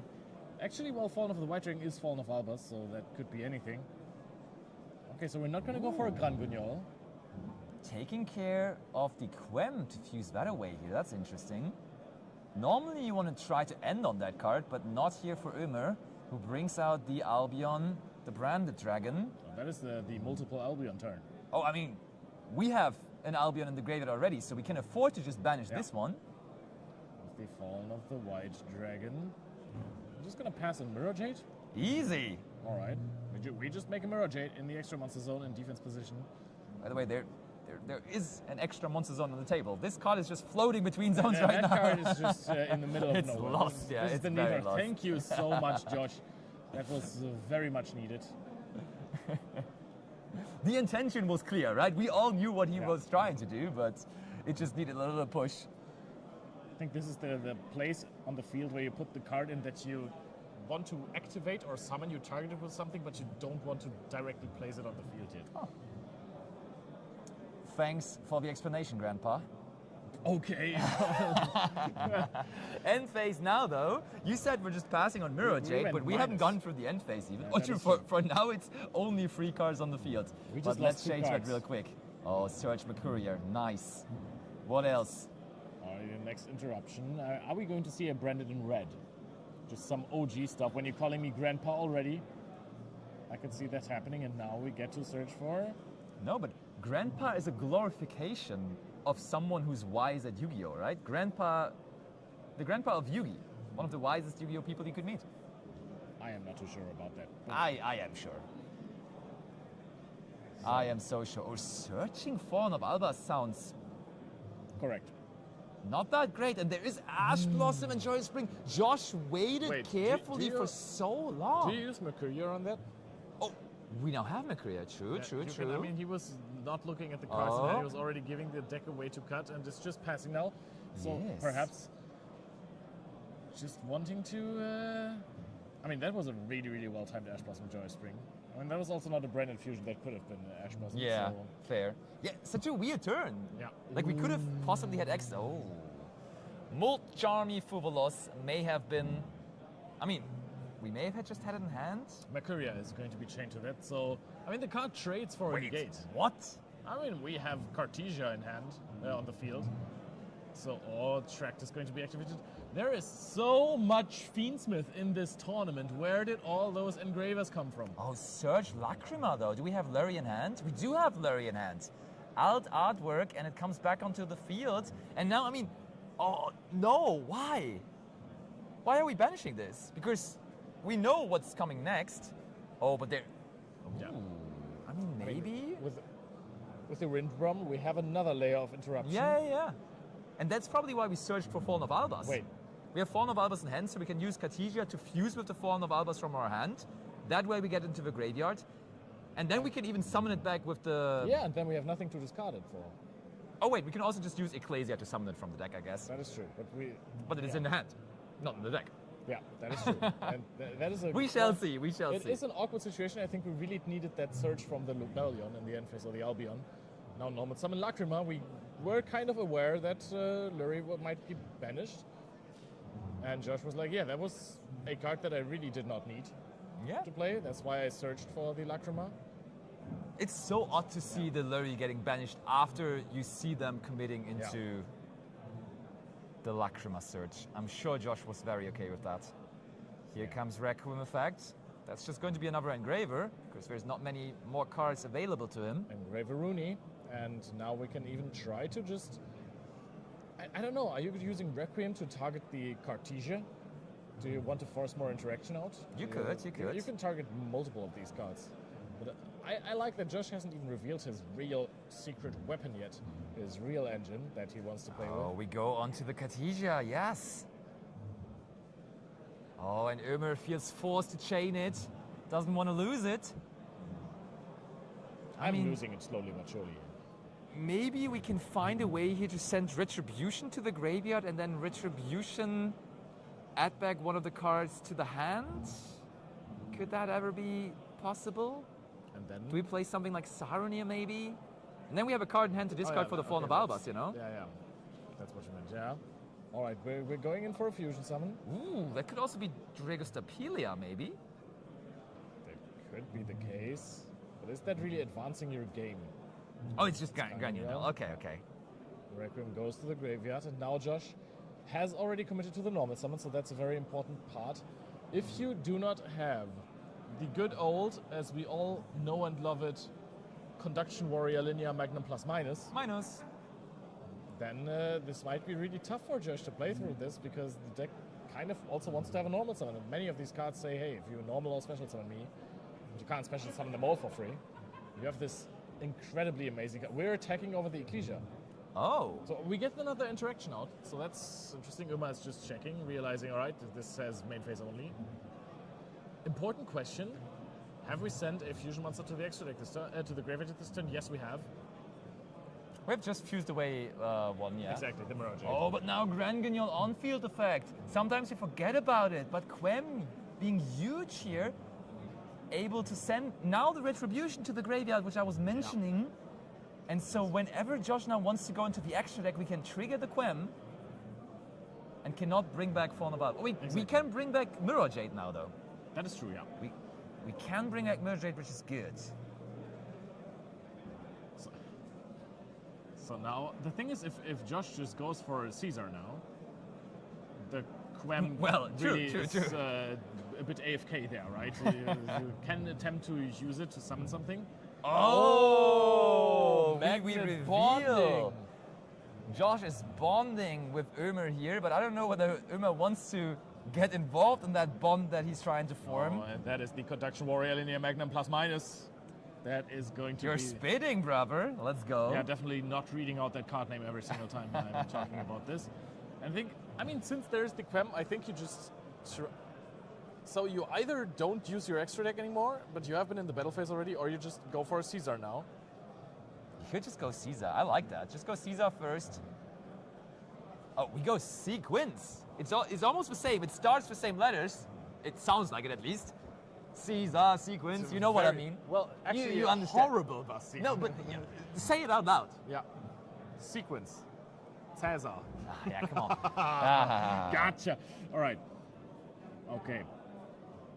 So Sequence is being summoned. Mirror Jade just comes back, and now the Quem effect. I don't know if it was forgotten or if Josh is not playing the Caesar, which I cannot imagine. Nah. Is he locked surely we out do. of summoning Exceeds monsters? Sends Albernatus, banishes V-Sequence. Maybe we just really wanted to bait this out here, though. And here comes your favorite card to call out, the Conduction Warrior Lineal Magnum Plus Minus. Some people call this card an evolution of Mathnex Circular because it doesn't only send one, but two Magnet Warrior cards from your deck to the graveyard as cost. And Sigma Minus sends Sigma Plus, that is really good, and Beta. So Sigma Plus actually gets to revive the Beta. Beta searches for the Epsilon, the Magnet Warrior. I think that was Epsilon, right? Yeah. And Epsilon can then, when it's normal summoned, you get another normal summon, I think. When it's normal summoned, send a Magnet Warrior from the deck to the graveyard and then revive another one. So you actually... Oh, we activate the fusion from hand. That is the good old, let me get the name up as well. Magnet That's Warrior Sigma minus. Yeah, that's Sigma minus. Okay, here comes the fusion. This is the good old reliable Conduction Warrior Plasma Magnum. Reminds me of the Super Quantum boss monster, the Magnum. And yeah, it reminds Ömer that he needs to read those Magnet Warrior cards. Yeah, and now you have the extra normal summon. I think that was it. So now we're sending another Beta. And what are we summoning back? Actually, summon back the Sigma Plus. So I reckon this also has an on-field effect. Cool thing about that deck, if you make Relent Granite, it's actually an extender. It's not just Search Nibiru Pass. That's true. And Ömer does look sort of lost, but this deck just has crazy follow-up all the time. Like, we have Retribution still in there. What is going on now, though? What incarnation? Dracossack in the year 2026? And we use it to pop the Quem. Wow. What is happening? I did not see that coming. Me neither. That is some stuff. All right, okay. But what are we doing now with this? Surely there has to be a big Link plan. it away. Just link it away. Continue to do more feats and This is stuff. Radiant. Yeah. I mean, Great Fly is a meta card now, so... I mean, I think it would need to be Great Fly, right? Because Dracossack is a wind monster. Oh, that's a good point. And they're not all Earth anymore. We go into IP Masquerade now. The good thing is, the Mirror Jade we know cannot banish something on the next turn because it has the effect to do that once every 2 turns. There comes Asphodel Knight. What are we even bringing out with the IP then? That's weird. That is a... I mean... What is the Master Duel exclusive card called again? Which one do you mean? The IP-SP fusion. Oh, WP, Fancy Ball. Yeah, Fancy Ball. That would be cool. Yeah. But yeah, it's a very good point. It's something like the Goddess could be a possible target. There is a goddess in his extra deck, yeah, so possibly the one to go for.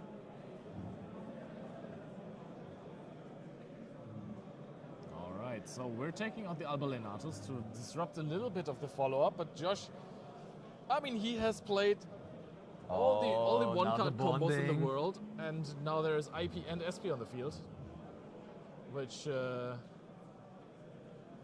is doing what exactly now? I mean, I was in between rounds talking to some players, Yeah. and what they were saying was, Flux Oxenfeld.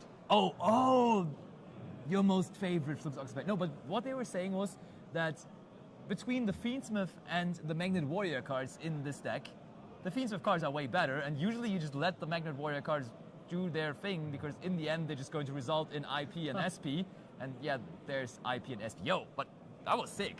Yeah, and now we also have the Telusion, and that card is the main interruption of the deck, next to Flux Oxenfeld. That is actually, that really went crazy. I love this. So Yeah. Telusion pops a monster of your opponent as a quick effect, but if it's an Earth monster, which your Plasma makes everything Earth, Oh, it steals, it snatch steal on the opposing turn, and Flux Oxenfeld bounces a oh, rock but Leo now, monster. end phase. Brennan High Spirits, Cartesia, Ecclesia, everything just back to the hand. And if we like, we can even use the Retribution here now. It seems like And we're just there's going to keep also that. Ecclesia the Black Dragon. Is there? Yeah, the deck is just Oh. completely. You have a full hand now. You have a full hand of 5 again. Yeah. Rima, it's just. Oh. My days. Oh, you that saw it, I is, saw it. Let's see whether we're going to see it on the table now quickly as well. Oh, Flux Oxenfeld is now going to be red. But I love how German this name is, so I can pronounce it naturally. Yes, it is very German indeed. There's no Flux Oxenfeld on this team. It's Flux Oxenfeld. Our last turn, our opening turn of the duel, wasn't crazily impressive. How much can we do here on this follow-up turn? I mean, Ecclesia can be used now. I would reckon that you do not use this on the SP Little Knight, because then I think Josh just gets real value out of the IP Masquerena. Let's see. It's already a bunch of cards. Okay, recycling the Albion, which is also great because we have already gone through both of them on our opening turn. He goes after the Flux Oxenfeld. I was trying to pronounce it British there Yeah, why? because Josh is British. Outsmarted you there. I don't know about that, but we'll see. All right, Ecclesia, such a big card. It's not only a starter once you summon it, it's extra resources, it's an interruption in the opposing turn, and it's a breaker. How many more utility effects can you give to one card, Basti? 3 more, I would say that's the maximum number. What would you, if you could completely overtune this card? Okay, then maybe 6 or 7. What, what would you give it? Make it super poly, not respondable. That is super poly. There you go. All right. I feel like I won that argument. Don't know. Dude, Chet can decide. though. I'm not fighting back. Everyone's looking at his extra deck like it's his hand. I feel like that's what you do as a branded player. Okay, we got some Joshua Schmidt fans in chat. Let me just check. Shocker. He is. Oh, Telusion gets popped, so I think Still Telusion in. summons back 2 Magnet Warriors that are banished. So he gets back the Sigma minus and Sigma plus. That's Do they have an strong. effect on the field, though? So I No. see table 37 for Joshua Schmidt. So that could either be X1 or X2. I would think it's X2 though, to be honest. So can those Magnet Warriors just float into eternity? We shall find out. Irma wants to know desperately as well. But I like that Josh said, hey, I know what you're trying to do with your Ecclesia. I'm going to use my SP and my Flux Oxenfeld with the SP effect, banish both of them, Oh, so I can break your field. here comes IP. Oh, and we're reading the Underworld Goddess. IP, both of our monsters, get rid of that Cartesia, and here comes that Underworld Goddess. Now, was the Fall of Albus effect activated? Is that not just going to fuse away the... You gotta target one monster for Fallen of Albus. No. Wait, yes. Don't you? No. Hold on. That was the craziest sentence I've ever heard from you. Oh, no, you're right. What? In Wow. my head, for a second, it did target. But I mean, apparently it wasn't really activated or something because there's just floating effects coming out. Epsilon is now going to mill another card. So I think you can send a beta, all right. And beta... I mean, also, the unsummon effect of Goddess is the answer. Is Oh, the so it answer. negates everything, It right? negates all the monsters on the field, yeah. True, I forgot about that part of the Yeah, effect. yeah, yeah. I'm not going to lie. True, and there is another... True, there's multiple answers Yeah, to and, this, and it now negates the grave effects as well. Yeah, that's huge. Branded Fusion though, baby. We top deck that card and no response God, to it. it's unaffected unless it's targeted. Well, it's not. Yeah, exactly. Oh, man. Dude, it's been a while since I've seen the Goddess the last time. Yeah. Love to see it again though. Yeah. Because Especially with an IP. even recently, in comparison, of course, SP Little Knight is always the main target to come out of an IP Masquerena, but the second choice usually recently rather was Gorgon. Gorgonzola, yeah. Yeah. Pasta Alfredo. Yeah, I still do remember that comment from a few hours ago. It's sticking in my head. But yeah, we still have the Rindbrom there. There should still be plenty of resources for Uma to toy around with.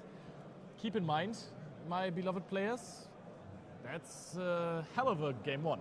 Oh yeah, Already, but and it does not look that like- game one, for a second, yeah, it's over, huh? It is over. I cannot tell you who won that game. I think Ömer might have conceded, but I'm not sure about that because both players are shaking their heads.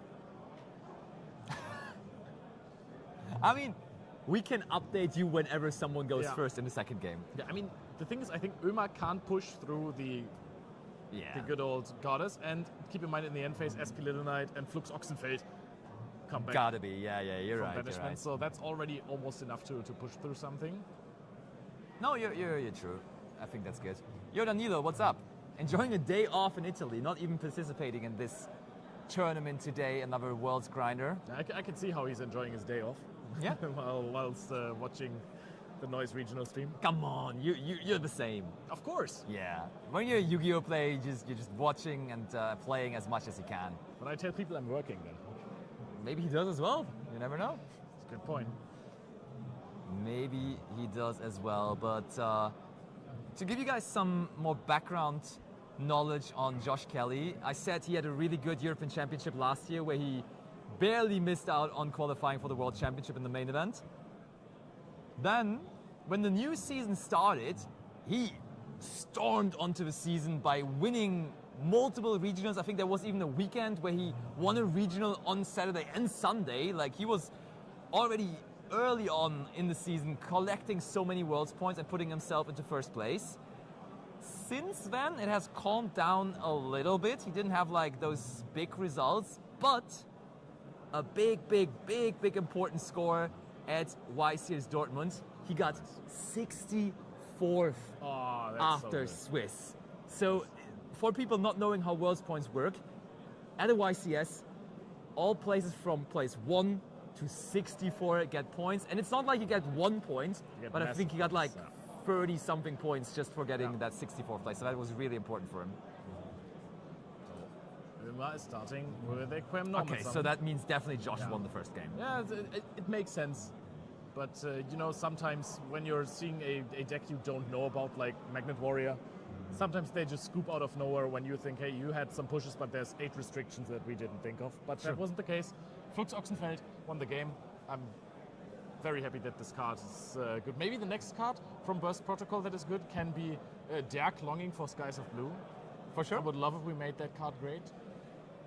Okay, here comes the one and only Fawn and the White Dragon sends Albion. Oh, this time Fuvolos on our own turn, or on our opponent's turn though.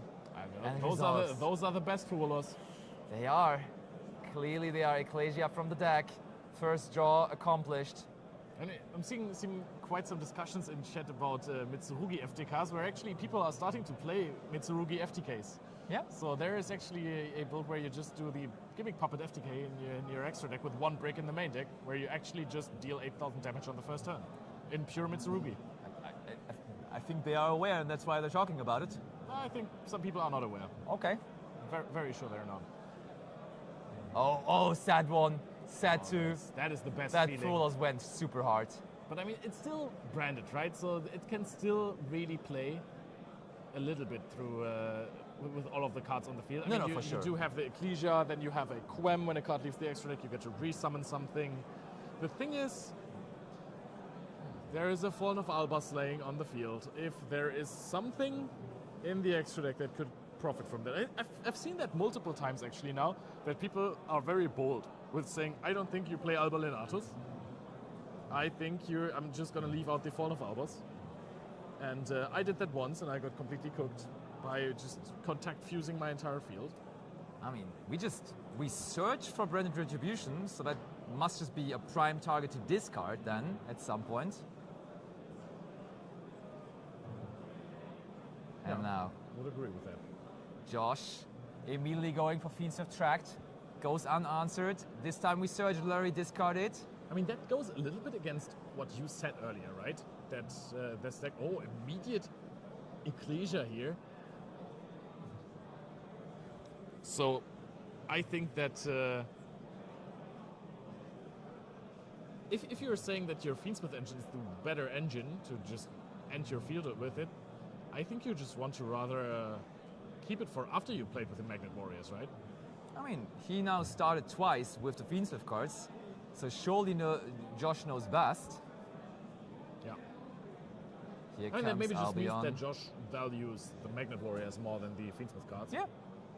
And so he does know best. Yeah. Here comes Albion. We have Mirror Jade established. How are we going to deal with that? Oh, Fiends with Track Graveyard effect to fuse when there is no monsters on the field is a crazy That is statement. huge. And I really like it because now the Mirror Jade can't do anything against it. Double Engraver in Double hand. Engraver. Hello, Fiends with That can't be Lacrima. nice.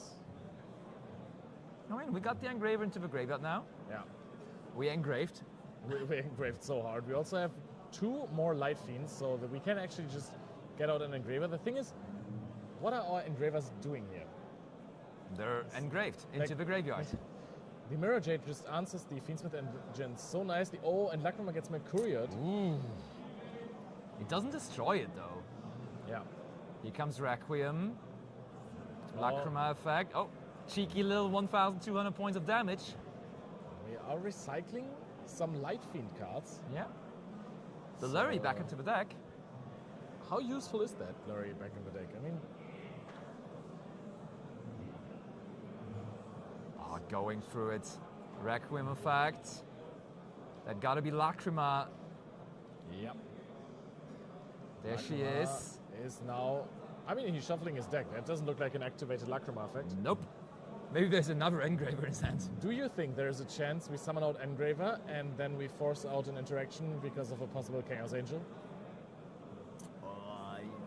Well, maybe.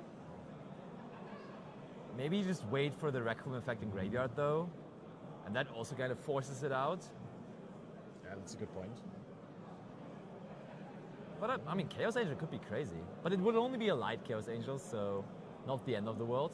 The thing is, looking at the time, I think this is already somewhere in the realms of deciding if you think you can push through this field or not. I think we're still okay on that end. Time-wise. Yeah. I got you on that. Because you're still playing versus Branded. But you would be able to go first game free. Yeah. Still, they play a lot, yeah. You will have to play in game 3 as well. So Yeah, no, for Retribution targets now Branded in red.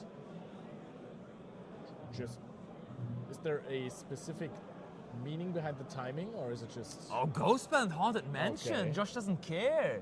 He just says, I'm denying this because you very clearly want the card in hand. And let me tell you something. Oh, yeah. I think I saw super polymerization in the opening hand of that- Umer. yeah. So making sure this card does not come back into the hand of Umer is crucially important here. Yeah, that is actually very, very smart. And that's also a tough card. I mean, there are some pretty strong Super Poly targets as well against that. The Engraver that was just summoned back is now being banished. And now, Oh, here comes there he is.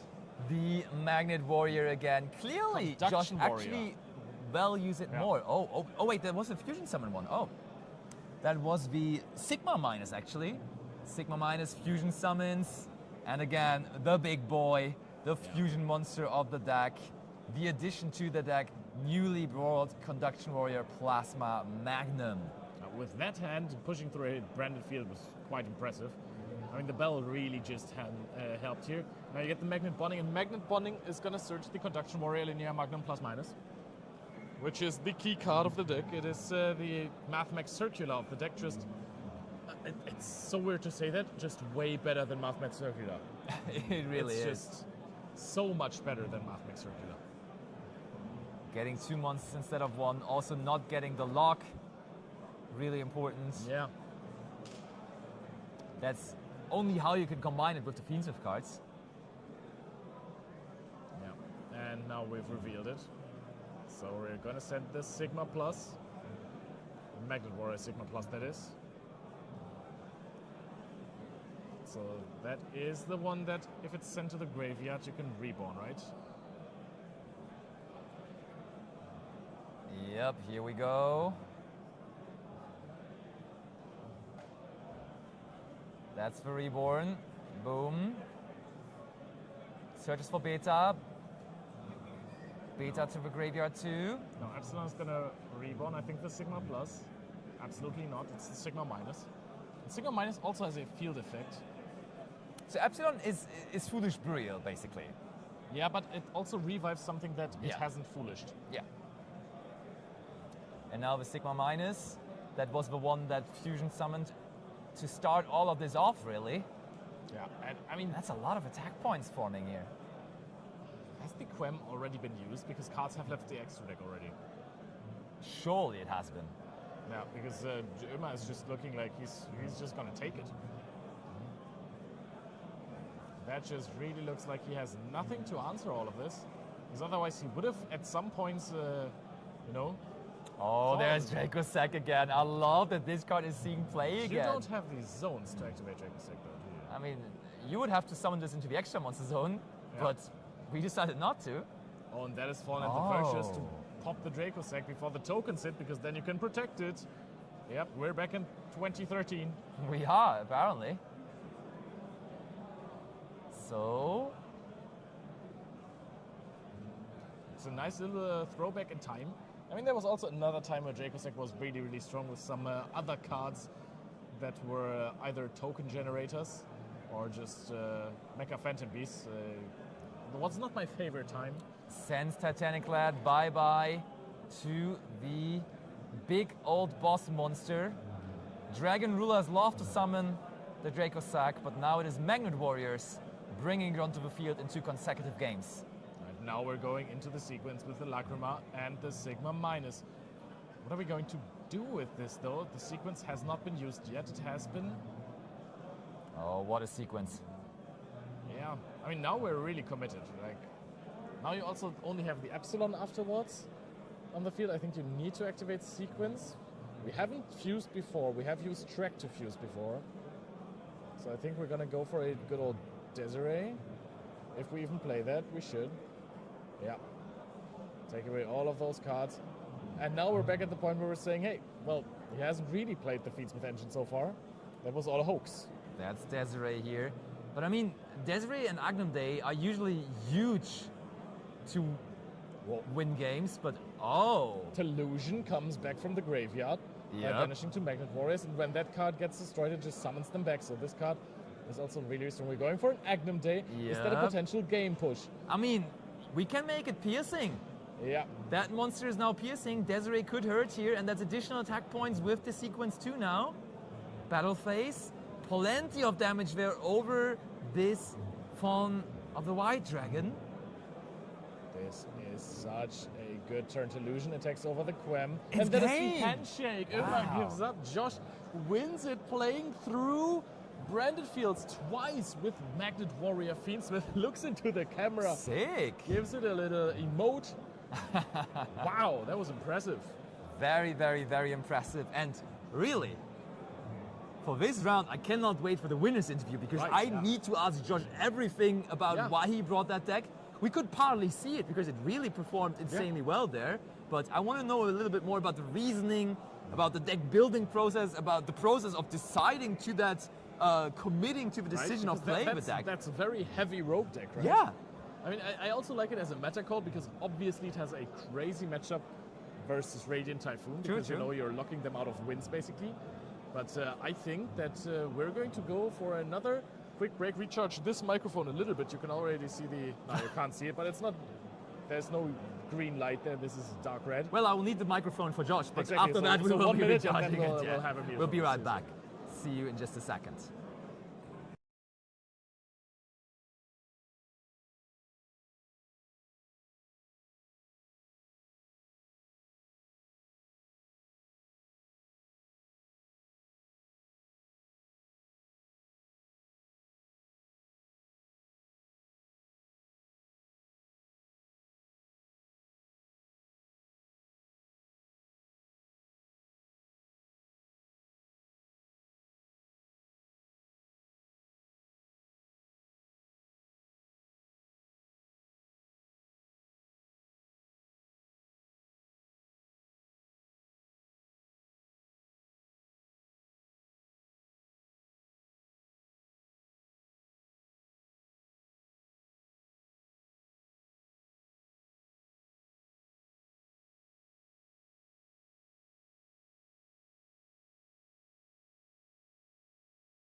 There we are. We have our winner from this sweet round 8 feature match, Josh Kelly, bringing the Magnet Warriors. And I mean, first question, quite obvious. Why? What was the reason you are bringing Magnet Warriors to this tournament? The Magnet Warrior cards are crazy efficient. Okay. Like every card that accesses your deck by sending from deck to grave, you don't ask your opponent, you send for cost or you send for summoning condition. The math makes circular technology, right? Yeah. So the cards they trade efficiently well and you get to play a ton of hand traps. So they're really solid, yeah. So you think the engine cards are actually just one of the best in the current format? Yeah, they're so efficient, good into hand traps, good into boards. They're so good, so powerful. But what changed your mind after the YCS? Because I think at the YCS in Dortmund you did not play Magnet Warriors, did you? Yeah, I played Draco Tail at the Yeah. YCS, and I think Draco Tail is still a really solid pick. It's a bit weird with Maze of Mortars coming out. Yeah. There's more kind of combo piles, Yeah. the Dark Magician fusion. True. So you need to be prepared for that. And my list at the YCS played 7 hand traps. Okay, So- well, that's a gamble then to go into. Yeah, I see that. But the second game, it was only 2 games in total. You broke it down to me there because we kind of forgot about the Lacrima burn. But break us down how you actually managed to put the 8,000 points of damage there in game 3, or game 2, sorry. Yeah, so around the start of my turn, my Lacrima fusion monster hit the grave. And so I shuffle back, I burn for 12. Yeah. My opponent has 58. And then I went for Desiree, equipped with 2 fusions, which with Agnum Day and Sequence, Yeah. putting it to 5,800 attack with piercing. And then I took out the Delusion, which is on 25. So I pierced into Albaz for 5,800. And then my opponent was 1,000 life, and the Delusion attack for game. For exact 8,000 points Yeah. of damage. That's just crazy mental stuff. But I mean, were you scared? Because you are in the grind for Worlds points. I think Dortmund, even though you did not make top 8, you got very fortunate 64th place, which is still Yeah. granted you a decent bit of Worlds points. And now you bring just a rogue deck, let's call it like that, to that kind of a tournament where you even make the journey, you take the plane here to come to a different country playing that important of a tournament for you. But you just said this deck is going to do it, huh? Yeah, I mean, it was really scary. It was, okay. Yeah. I'm glad you I said tell that. my yeah. friends, Magnet Warriors is the best deck. No one believes me. Maybe they believe me now. After Maybe this. now. Yeah, we had plenty of viewers, plenty of people also rooting for you in chat saying, GG's Josh, he just crushed it. And yeah, now only 2 more rounds. And maybe we're going to see you again here on the stream. Hopefully, hopefully. Best of luck for the rest, Thank you. and see you soon. Bye bye, guys. We see you as well in just a moment for round number 9. Stay tuned.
Oh, we're live. Oh, hey. Welcome back to the penultimate round of the Neuss regional here. German regional 638 players, I think was the exact number. We're so close to finishing the tournament, and we have an absolute banger of a match. Something that couldn't have been more unexpected when you were looking at the metagame before the tournament. This is table 3, and this is a Magnet Warrior mirror match. I mean, we told you the story. Luke Tyler and Josh Kelly both deciding on their own to bring the deck, both traveling from the UK, both here with this deck, and now paired up against each other. We're like, okay, we just had Joshy. We just had Josh, but that's too funny, so we got to feature it anyway. So let's throw it over to the table. Let's go. Round number 9 can start here. All right. Wait, our timer is not going for some reason. I mean, the most important part is that our judges. Okay. Oh, dice roll. That's a 9. Speaking of important parts. Basti, your microphone is off. Oh. For some reason, all right. So for the moment, while Basti's trying to revive the microphone, I'm going to hold the microphone in between us. We're very close to giving each other a smooch here, but we're going to make this work. Well, yeah, I am afraid. That mic's dead. We've just been charging it, but that didn't help. Well, just put it in there again and see if it works. Maybe it didn't sit there correctly like my mic before. I really had to press it in there, even though that's not something you want to do with mics. Anyways, we're going to see a Sigma minus. Here we go again. It's going to just fuse. Asking Josh again, and yes, Josh again, because it's just too funny to see a Magnet Warrior mirror here. And Josh is like, huh? Also Magnet Warriors? How can that be? I mean, I think at this point they were quite aware here. Of course. This is actually hilarious that they're both playing this deck. I wonder if there's some really funny interactions in between a mirror match that you usually don't have, like the Delusion. That usually it's so good because it's an edge deals from your opponent when all monsters are Earth because of the plasma, the fusion monster. Will be Earth. Everything is Earth. Everything is Earth. We're part of Earth, officially. And so far, no interruptions from Josh. I mean, what Josh said is that the engine cards that the Magnet Warrior deck is providing are just super high value. Yeah. Like, they send for cost, they play through hand interaction really well. It's also a decently slim package, so you have very decent amount of room for more hand traps. Which one is this? Never. I think, yeah, they're playing different lists. They prepared not together, but in different... Oh, that is so funny. We're on stereo for the audience, so everyone hears both of us now on the right ear. Oh, that's funny. Well, I'm loading my other... Charging. The light side, left side, the light side. Yeah, it's working now, so it is charging. What is that? Table 1 and 2. So there is actually a Mitsurugi deck. Pure Mitsu versus... I forgot. It was something cool. For hire. For hire, exactly. And on the second table, we had a Lunar Light. Yeah. And a branded Dracotel, I think. Yeah. That is indeed the case. So just to give you more insight, that is the Magnet Warrior Omega Plus that has been sent. Omega lol. Yeah.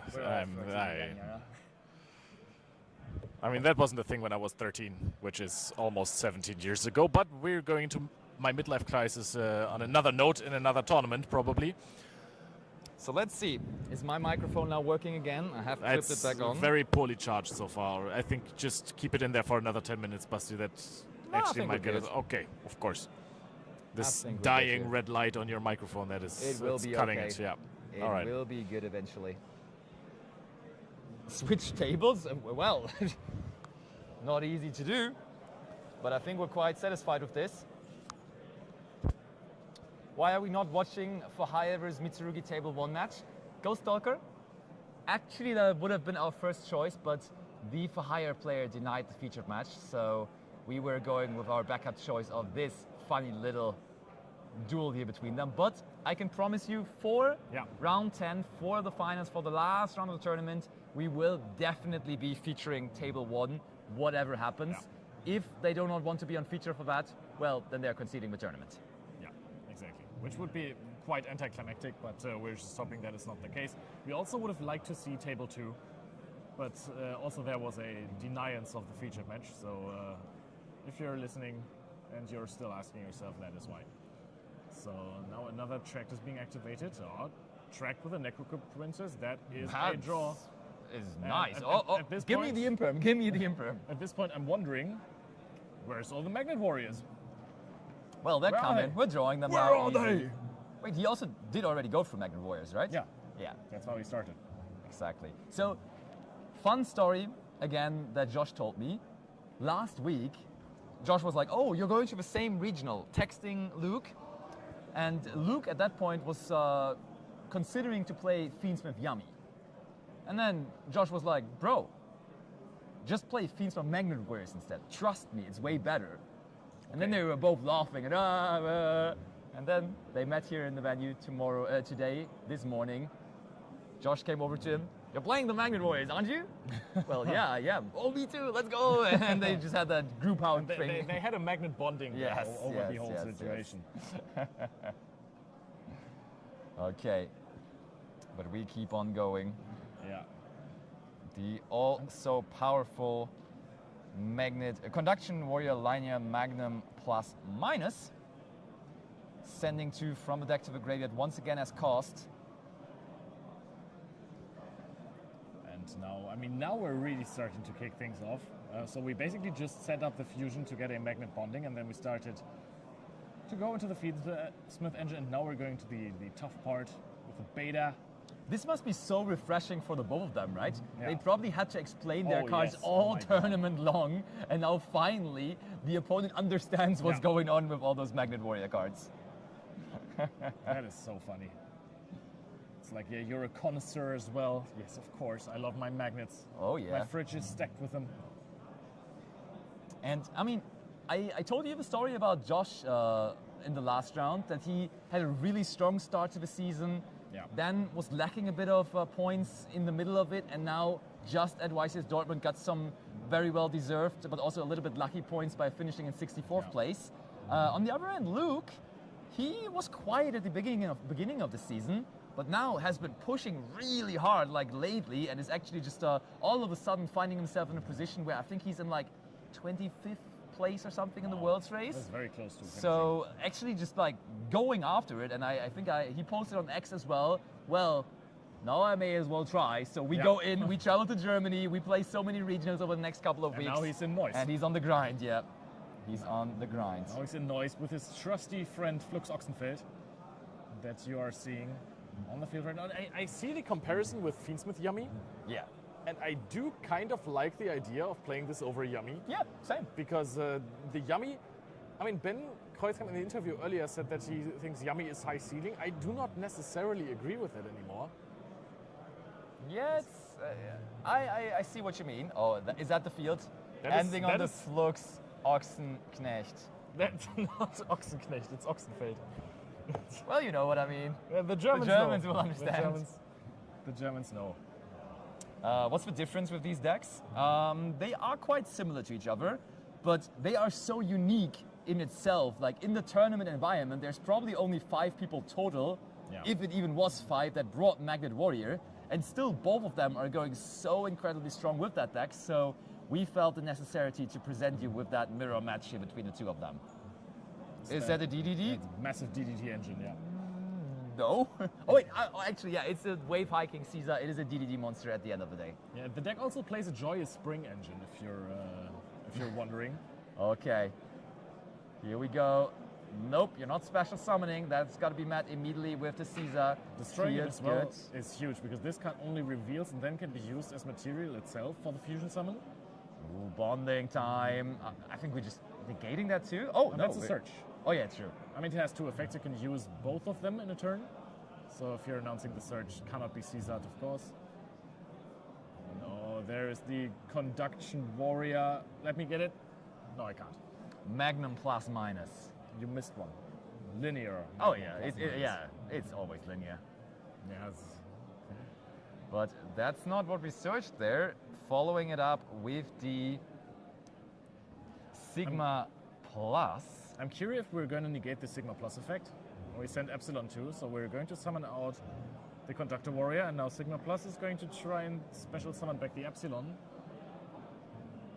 And that is something that you could very well, Caesar. You could also wait for the Epsilon effect to mill something and then revive and then negate and destroy that. I know my stuff in the Magnet Warrior mirror. We are negating it. There you go. Both Caesars gone, or both materials from the Caesar gone. You got some use out of the Caesar. I haven't seen that in a while. Now, by the way, Oh! he scoops. And I found that particularly funny because the IP Masquerena was in such a funny position in the main monster zone, in the middle main monster zone, while the SP Little Knight was pointing left and right in the extra monster zone. True. But with no pushes and 4 normal summons in your hand, Josh cannot go through this actually really, really strong looking field. Yeah, I mean, That Luke put up. I see it now. Josh kind of told me also that he was very close to bringing it to YCS Dortmund as well, Yeah. the Magnet Warrior deck, but then last second kind of baited out and just brought Draco Tail instead. Which didn't hurt his performance. Yeah, was still a very decent performance for sure, but he felt like with the changes in the format that Mace of Muertos brought, Yeah. he played, I think he said 6 or 7 hand interactions in his Draco Tail deck in actually, I was not making this up. He said 6 or 7 hand interactions in his Draco Tail deck, and he felt like with now every deck kind of going a little bit more combo with, Yeah. of course, Dragoons and everything. We know the new Azamina stuff, the new Dark Magician stuff. You just want to play a deck that has more answers to combo cards. So you want to have more room for hand interaction, which this Magnet Warrior deck does provide. Yeah. But I think with the Diabellstar cards, it feels like it soaks up hand traps and still puts out interruptions. Yeah. Like the Gaze of Timaeus, Diabellstar, Demod combo is just so insane, you're not stopping this with any hand trap. Well, Imperm does it. Well, then you still get into the Demod and you get the Gaze of Timaeus. I mean, if they start Black Witch, you don't get into the Demod, Why not? because you have to activate a spell card for that. All right, yeah, okay, yeah. That's true. Well, Usually they have a spell card, and then let's there's a not. good chance there is a spell card coming afterwards, but you're right about that. There are situations where impermanence can stop that whole turn, yeah. Yeah, but I mean, in general, like preventing the big Yeah. thing from coming out is always better than having to deal with the big thing, right? Because how are you dealing with Dragoons? Dark Ruler Leo, how are you dealing with the big thing? with a big Dragoona? Yeah. I don't know. I'm just trying to droplet it, I suppose. Actually, a really good answer. Like, Yeah. actually, Droplet is just such a relevant card at the moment. Josh now in this game too, the one dictating the pace by going first. We will not see any Dragoons. Oh, Molchami Fuvolos in draw phase. Luke, unanswered. Oh, and he played around that perfectly. He made it in the draw phase for Molchami Fuvolos because he knows, and probably does it the same way in his side deck as well, that you're siding in for going first the Quackimero Dragon. No, not the Dragon, the, how's it called? Guardian. The Guardian, yes, the Guardian. Yes. Drago is for losers, because that only takes... Oh, Purge is, of course, taking out the Magnet Bonding Duo Therion. Okay. And let's read the Magnet Bonding. Is this an activation negate? I like how you in your tool switch decklist for this to look up Magnet Bonding. Is it activation, or are you just going to use this now to fusion?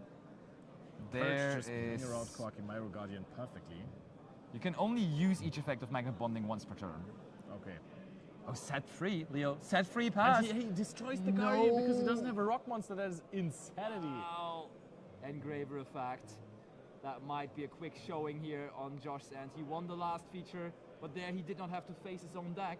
Now facing the Fiendsmith Magnet Warrior strategy, this might be his demise. It's a rocky road for Josh. And a not so rocky hand, apparently. Attention, duelist. We are going to be on your left ear now. Yep, Mike needs to go into sleepy mode again. So Yep. we're back on one mic. So, Are Fiendsmith in Magnet Warrior is mandatory, or is the pure version still viable as a valid option? Absolutely. You can absolutely play this deck pure as well. Just the Fiendsmith stuff is really working well together with the deck. I mean, when we were discussing earlier why they picked the deck, it was because they didn't want to play Fiendsmith Yummy, because they thought Magnet Warriors was better than Yummy. So they chose this deck as the superior Fiendsmith build. Yeah. So I would say that Fiendsmith cards are highly recommended. On your right ear. Sorry. We see an early Tom Kleinegräber walking through here, who has still What has is he an doing Xbox there? score. Yeah, I mean, he's done with his match already after not even 20 minutes. That's crazy.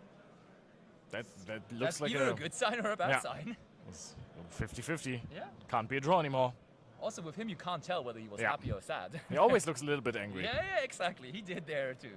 He definitely did there too. Do you know this when Tom Kleinegräber comes up to you after you won a round and then he still pretends to be angry about something that happened? Yeah, It's totally. a classic Tom. Always happens. Okay, Lacrima sent Engraver. Josh sitting there. He kind of convinced Luke to join the trend of playing Magnet Warriors, and now Luke is using that knowledge and that power against him. I mean, so far it's just a Lacrim on the field. And an Engraver in the graveyard. That is true. And Man, that that was card's a... engraved to the graveyard, huh? Oh man, it doesn't stop to be in the graveyard. You could call it Engraveyard. Wow. That was the bad one? Wow. That was the bad joke that is upsetting you? No, Okay, I am. alright, okay. I'm happy. I'm amazed. I'm Mace of Muertos. By the way, I think I see Tom smiling. Yeah, I think Tom must have won. But now he's shaking his Normal head. Summon Ash Blossom and Joyous Spring. What are we cooking Black here? Rose. Black Rose Dragon. Come on. Black Rose Dragon from hell. I mean, Black Rose Dragon would be an absolute lose here because Josh Oh, just Josh is searched for checking his the... extra deck. Is there super polymerization? Oh my goodness. If that is... I mean, what are you going to summon? Not Flux Oxenfeld. There's no rock monster yet. It's a 7. No, it is a Link monster, right? That's sequence.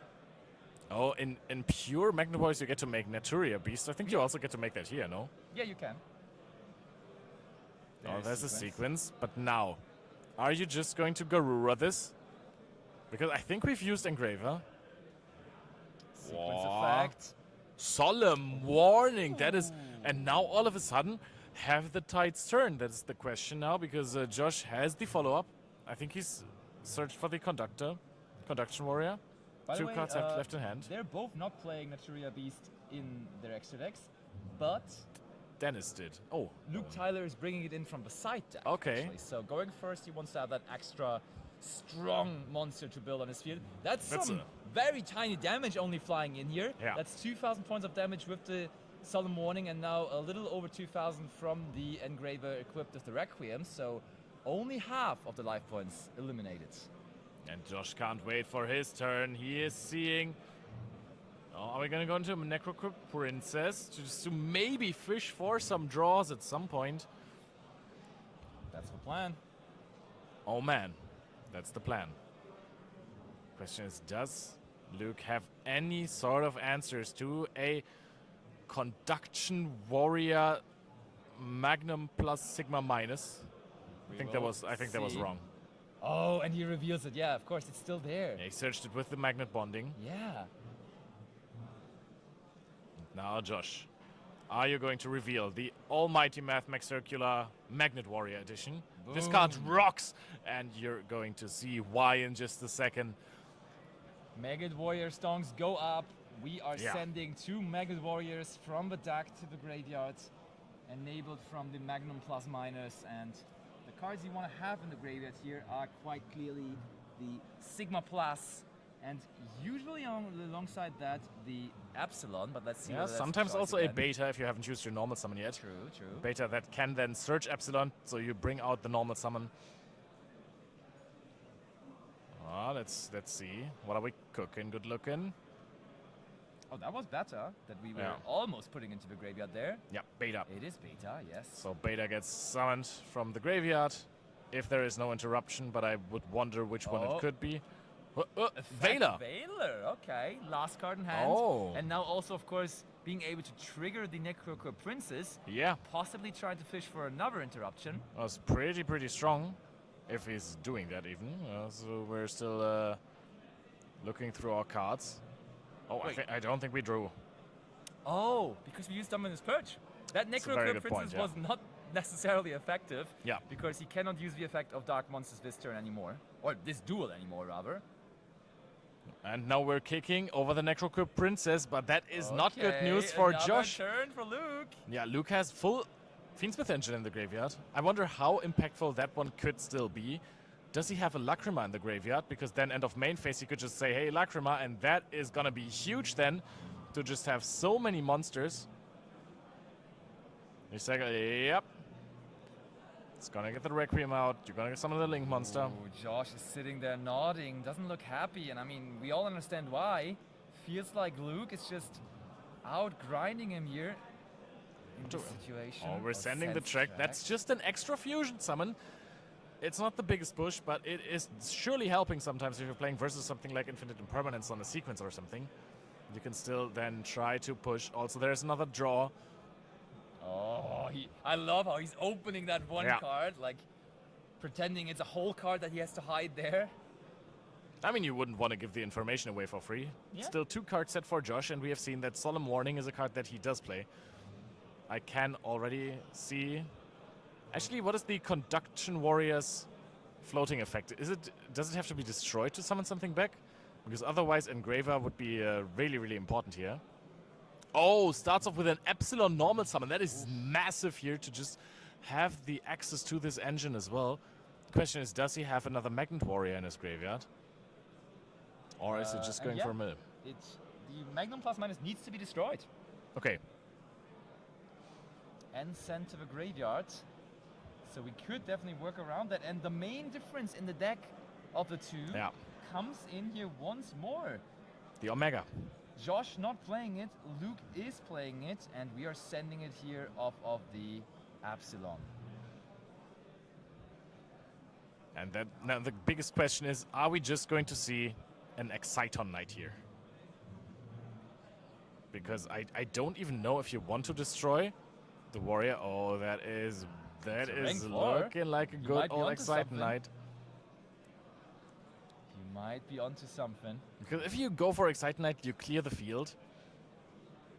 And then you just... Granite, that is also just so give me more incredibly engine, says Luke. just give me the good engine. Oh. That's Dominus Purge with a trap card in the graveyard there. Yeah, that is the Solemn Warning.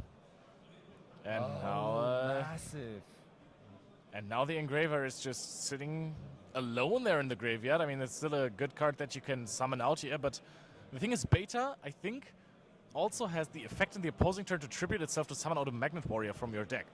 So I think Josh is really good on engine. Is he?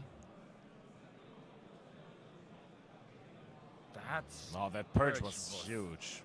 Bonkers. I think Josh was really playing for his opponent to play into it, because with Exciton Knight, you wouldn't have stopped. Yeah. Very true. Here comes Requiem. Yep, so I think you take care of the Conductor. Ooh. Sequence first, though, before the Requiem even. Equips it to the Engraver, now Engraver effect. Yeah. As you mentioned, this works. Yeah, Josh also has to read quickly, but it has to be destroyed. In that case, it is only sent to the graveyard, though. The thing is, what is happening with the Beta now? Beta can quick effect tribute itself to summon out something from the deck, so... Alright, the Requiem is being fetched, and we activate Beta effect. But here comes the effect of Beta. So which one are you going to summon out? This is the Epsilon, milling a card, and then it's going to resummon probably the Beta again to search for another Magnet Warrior card. So I think you want to mill something other than Beta. Question is, how many cards do you still have? So yeah, you take the Plasma Minus. Impermanence. In Judgment. Judgment sitting there casually. The combination of solemn cards for Josh. He's smiling very much now. And Beta. Luke not really looking like he can participate in the second game any longer. Yeah, it looks like Luke is going to be in a train without a ticket, because here comes the Conductor. Choo-choo. Not really makes sense. Also, he didn't search for the Conductor. So, Basti, I think that's Orange Light, Herald of the Orange Light on your microphone. So perhaps there's a chance that people can have you on the other ear. Test. Is this microphone now also working? Should be, yeah. I think we're back to provide you with service on both of your ears. You're not tripping, Breaker, but maybe now The game is over. the game is over. Luke forfeits this one, knowing, all right, there is just too much engine. Boom, 1-1. Two friends, both from the UK, now even not only in round score, but also in game score. One of them, though, will walk away with an annoying 7-2 record after this, Which is still impressive, especially... lowering the amount of world points we're going to collect from this tournament massively, though, in comparison. Yeah. And, I mean, those two duelists, they have a strong bond. Yeah. They have been close together like magnets. Oh, But then also now that they're playing against each other, they are pushing away each other like magnets. yeah. If you turn them the other side or something. You are good with physics. Dude, no. There's some funny stories from physics class that I need to tell you sometimes. Okay, okay. Pure Magnet Warrior is not to be underestimated, says Gungnir, and I do agree. I mean, when Josh was talking about it last round in the winners interview, he clearly was mentioning the Magnet Warrior cards. Like, they are doing the heavy lifting for the deck. But the thing is, the feats with edge is just so free. Yeah. There's just barely any reason not to play it. It just, sometimes when you have too many bodies, you just overlay 2 level 4 monsters and then you have Excite-Night. Just the existence of Feast with Requiem just makes every Light Fiend monster in the game so strong. Well, since that Moon of the Closed Heaven is not there anymore, that is certainly true. Yeah. I think Moon of the Closed Heaven being forbidden is a very, very good thing. Yeah, I agree. It's cool that some decks have access to the Fiendsmith engine and that it works for some. Some even, like the Elf Nodes deck, they go crazy for if they do not start with Medius the Pure. They have to go into the fabled Leviathan, the level 10. You know, you make a level 10 Synchro monster, you would think it wants to stick on the field and not get it linked away for a level 1 Link 1 monster. That's true. So I got the question, Chad, whether there's any Malice at the top tables. I think from what I've been told, Rico is on Malice. He's table 31, so it's, I believe, already X3, maybe X2. So haven't really seen too many other Malice players, but this is a duel of Fiendsmith, Magnet Warriors, and we have the Fiendsmith Requiem off of the Lurie start. Normal summon Lurie is not necessarily what you want to do. The deck has some powerful normal summons. True. Not every start you have is activate Magnet Bond, search for the Conductor Warrior.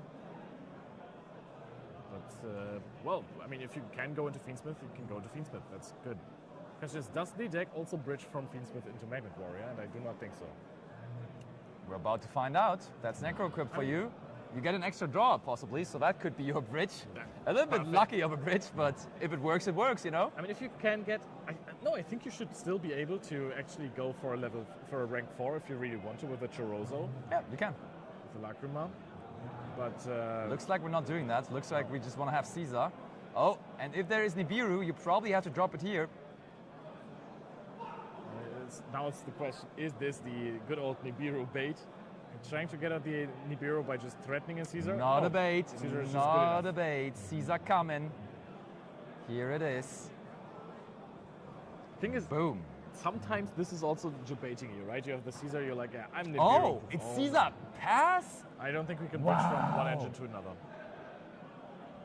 Caesar pass. Josh not facing much here.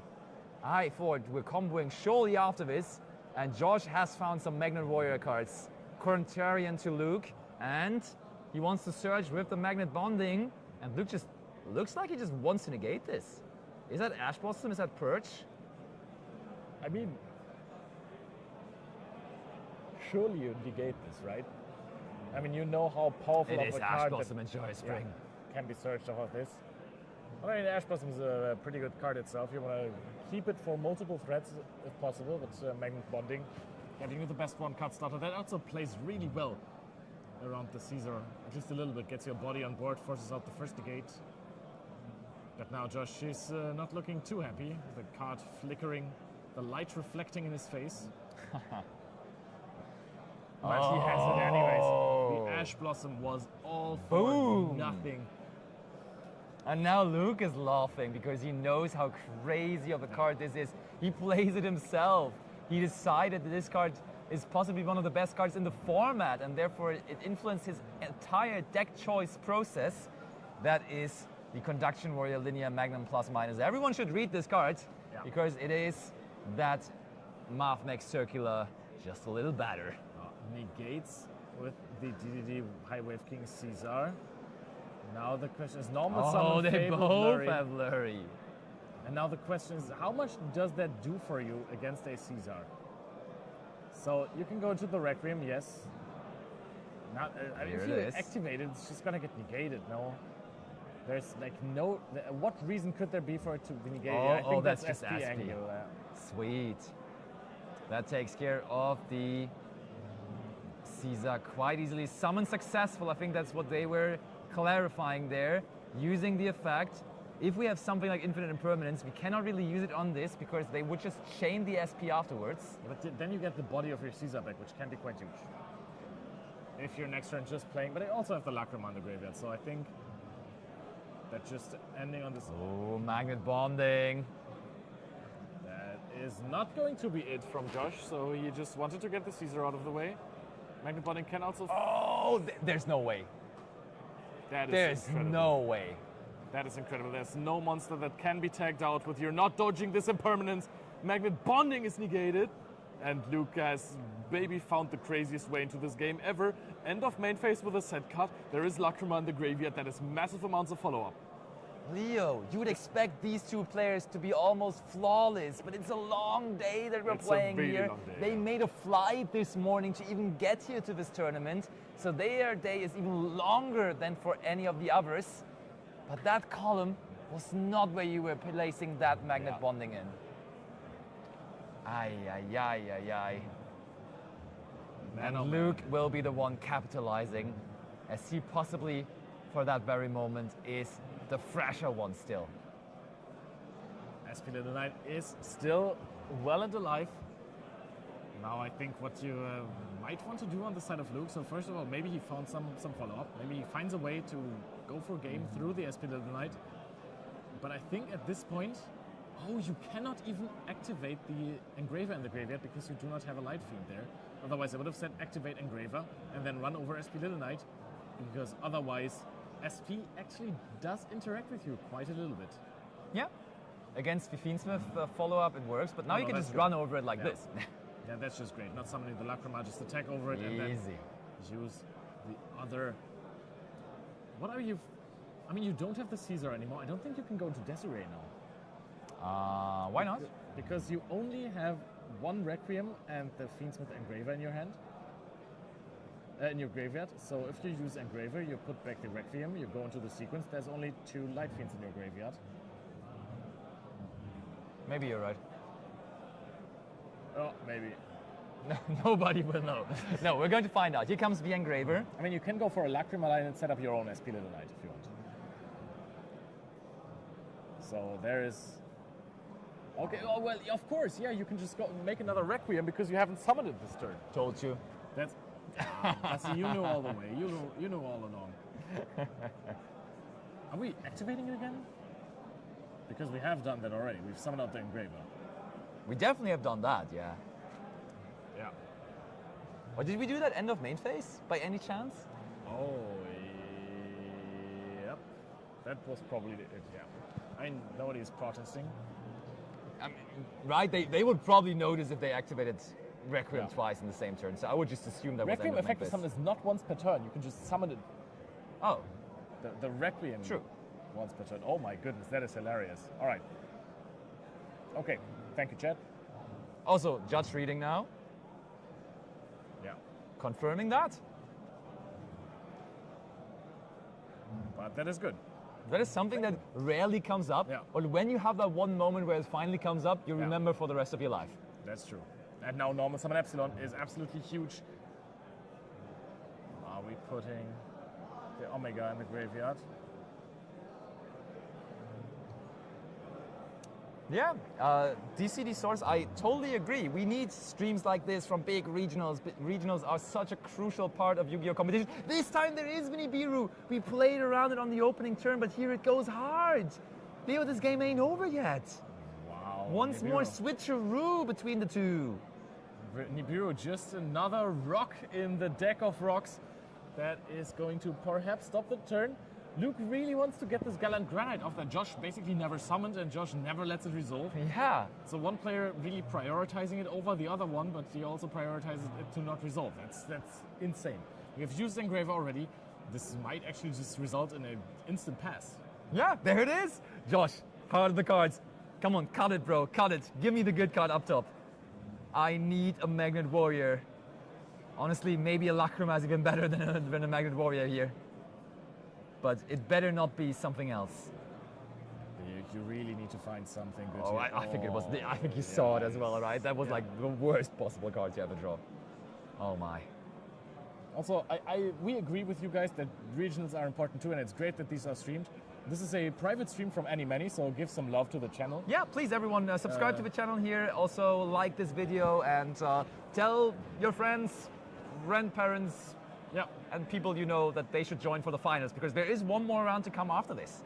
Yeah. And I think I already know one person participating in the finals, as I've been told that Kevin Suger has won at table 1. And we now have this game also wrapped up. And that is Luke, who just announced that he's going to activate Lacrima after Josh passed his turn. So Luke is going to take this game 2-1 because Josh says, hey, with those draws, I cannot do anything. What a nice back and forth there. But in the end, once you have your Fiendsmith engine going, it just never stops, does it? It really does not. And I mean, unfortunate one, of course, for Josh. But for our stream, we already had an interview with Josh. So it's good to be talking to Luke now as well in this one. Funnily enough, I do not know. Actually, I do not think there is multiple XOs left in the tournament. So we might have Luke Tyler for round 10 then as well against Kevin Zuger, because it will definitely be Kevin, but yet to be seen who's going to be matching with them, dueling with them in the finals. You guys should stay tuned only for a little moment, as Leo is going to have an interview and a little chat with Luke Tyler about his Magnet Warrior strategy in just a second. And then, of course, in general, because round 10 is still missing, which is going to be the pinnacle and the finals of our Animany regional here in Neuss. So just give us a second, I'll get Luke, and then see you for that.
And we're back immediately with our winner from the last round in the Magnet Warrior mirror match. Did you expect anything like it, Luke?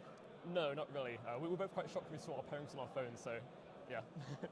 So you have a little bit of a difference in your deck building. That's right, yeah. What's different? So I play the new guy from Maze, Omega Plus, and Josh doesn't. It's an extra brick, which makes sense, and I play it because it makes my combos better into Nibiru. That's like the main difference in our decks, but yeah. Well, it's funny because you actually got hit by Nibiru and you then turn passed. No, I did. It wasn't much of a combo from Magnet Warrior, so. So why are you playing a brick that makes your deck better into Nibiru when you're playing a Fiendsmith deck?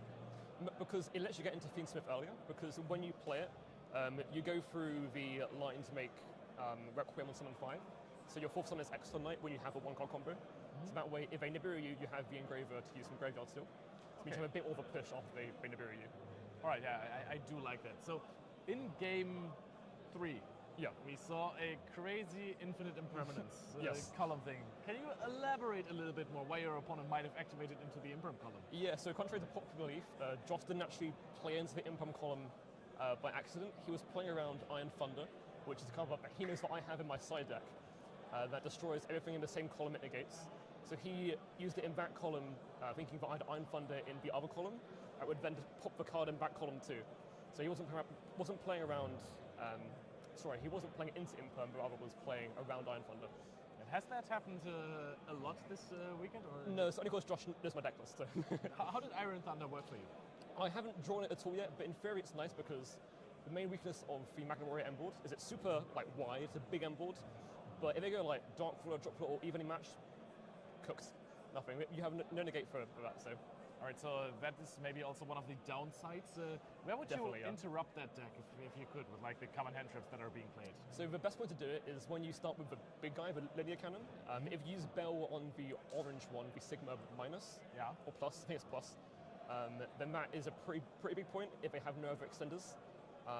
If they have multiple entry cards, they can keep on playing through hand traps, but generally speaking for the one-card combos, just belling the orange guy is pretty good. So why did you decide to just play Magnet Warrior in the first place? Because it's not the most conventional deck. It's not at all, no. I've been playing Radiant Typhoon for a really long time. I played Okay. Typhoon since before the new set, but there's been a lot of people playing these bigger combo decks recently, especially with the new Dragoon cards, the adoption and stuff. So I wanted to play a hand trap deck for once, and I think it's one of the actually better hand trap decks because it has such a strong engine. I think it's quite comparable to Yummy Fiendsmith. They're like very similar decks, but Yummy's better at going first, whereas this deck's better at going second. It has like stronger engine cards into boards. So how did you? What was the craziest board that you broke this weekend? Probably the full Vanquish shot on board. That one's pretty good. With Umbral Horror Masquerade and everything? Yeah, like the trap card, all of it. Yeah.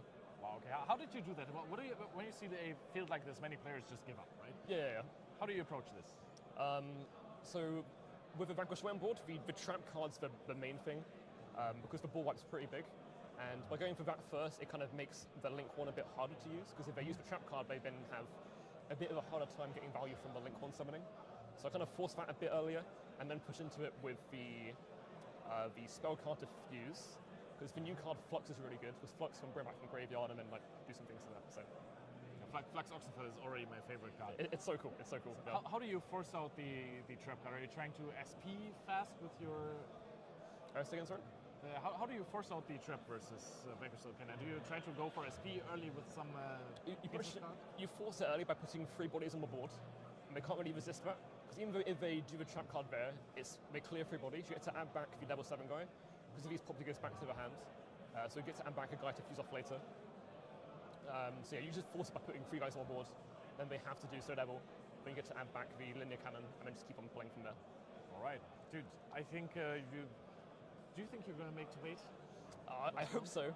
I kind of want more points, so I'm I'm hopeful, but we'll see. We'll see. And we've seen that you're going to try hard now for the World Cup, yeah. so good luck with that race. Thank you. We just have a few more minutes before the last round. Round 10 of the Neuss Regional is starting, so don't go anywhere. We'll be right back.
It's finals time, baby! A long and exciting day is going to all come down to one final match, determining who's going to be our winner of the Animany regional here in Neuss. Hell with yeah. so many runners, and one of the players is in the prime position to possibly even be the winner of the tournament if he loses this one match, because he is the only remaining 9-0 undefeated player left, which is Kevin Suger, all the way coming from Switzerland, grinding the World's Race, is currently in the top 5 of World's Race, and still is going to collect a massive amount of points again here at this tournament. And he will play against something we have not seen coming, because we were just checking the tables, we're checking the decks, and all of a sudden, out of nowhere, I'm telling you, straight from heaven, we got August with the new Dark Magician cards as his opponent. As if we had asked for it the entire day. That is the perfect deck. But we've just heard that the main event is starting now, so I think it is about time to start the final round of the Animany Regional here in Neuss. So let's go on into the table with the timer as well. Here we have them. We see on the right Jeremy, and on the left Kevin. Of course, Team Jim and Kevin, a deck that I actually, if I would have played in this tournament, I would have brought Pure Mitsurugi. Same. So I really like that decision. We saw some other accomplished players also piloting it, and Kevin has some history with the Mitsurugi cards. So oh yeah, this is a perfect start, Leo. Draw phase, wanted. Yep, that is not what Kevin wanted, I can tell you that. All of a sudden, that is playing around drone lockbit, that is playing around everything also, by the way. Well. Don't feel bad about thinking everyone's last name starts with the letter O. I have developed this system and I have fell for this trap like 8 times already out of 10 rounds. So that is just very much fine. That happens. I cannot believe that we're actually seeing August in the finals. Ooh, discards the card that we don't need anymore anyhow. Kevin, do we feel the need to stop this? No. Maybe we don't even have an answer to it. And Kevin is such a locked-in player, right? He's always so hyper-focused, always so incredibly perfect with his execution. Like, he won his round 9 match, is 9-0, the only undefeated player left in the tournament. Guess what? He didn't sit back and was like, hey, I'm going to chill before my last round. He kept on sitting there at table 1 all the way until that table 2 match finished, because he wanted every single bit of information that he could get from that match. And now he didn't even play against someone that played at table 2 last round. So all that for nothing, but still he went the extra mile. 100%. Even you mentioned, is he going to stop that Diabell Star? Even if he has something like an infinite impermanence in the draw phase, wanted was activated, so a spell card was already activated. Yep. So the D-mod. Oh, we started double Fumalos, but it doesn't matter because we still found a way to play. That is so crazy. That is the coolest thing about the Mulchamis, is yes, going first, they are not as useful as other cards. I mean, almost borderline useless, but still there's so many decks that can give you discards, and not every deck profits from discarding. So you can take those Mulchamis, and when you draw them, you're like, hey, this is fine. I can discard both of those. Here I wouldn't comes have wanted to discard cards Zamina. that are of value. Oh, Jeremy. Is there any of York's cards? Because, I mean, worst comes to worst, we are... Wait. I mean, we haven't. Oh, we're not summoned playing. anything. We're not playing Zombie Vampire. Okay. So we can't bridge through that way. I think in Master currently that is how the deck is being played, but I think in the TCG, with of course that super important Gaze of Timaeus, the whole engine, the whole little Dark Magician package just works a little bit different than it is in Master Duel. Okay, here comes IP Masquerena. It doesn't matter if the Dark Magician is in graveyard because we can just use it there as fusion material then afterwards. Yeah. Here comes Hallowed, recycling the Murcielago, ready. Take every single body that you can. Now, Hallowed with the Wanted that we searched earlier of the Murcielago is going to bring out the Ilya Silva, and that is already, honestly, a decent field that was just summoned off of the back. And now Norman some gears. Come on, do it. It's gotta happen. Oh, we're drawing first. Oh, Leo. We're digging I first. feel like we're digging, yeah. I feel like we need an Orcus card here. And I mean, we need to find a good one too. Thing is, how insane is that field just off a Diabell Star?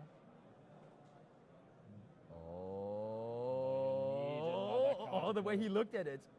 He was hoping, he was praying.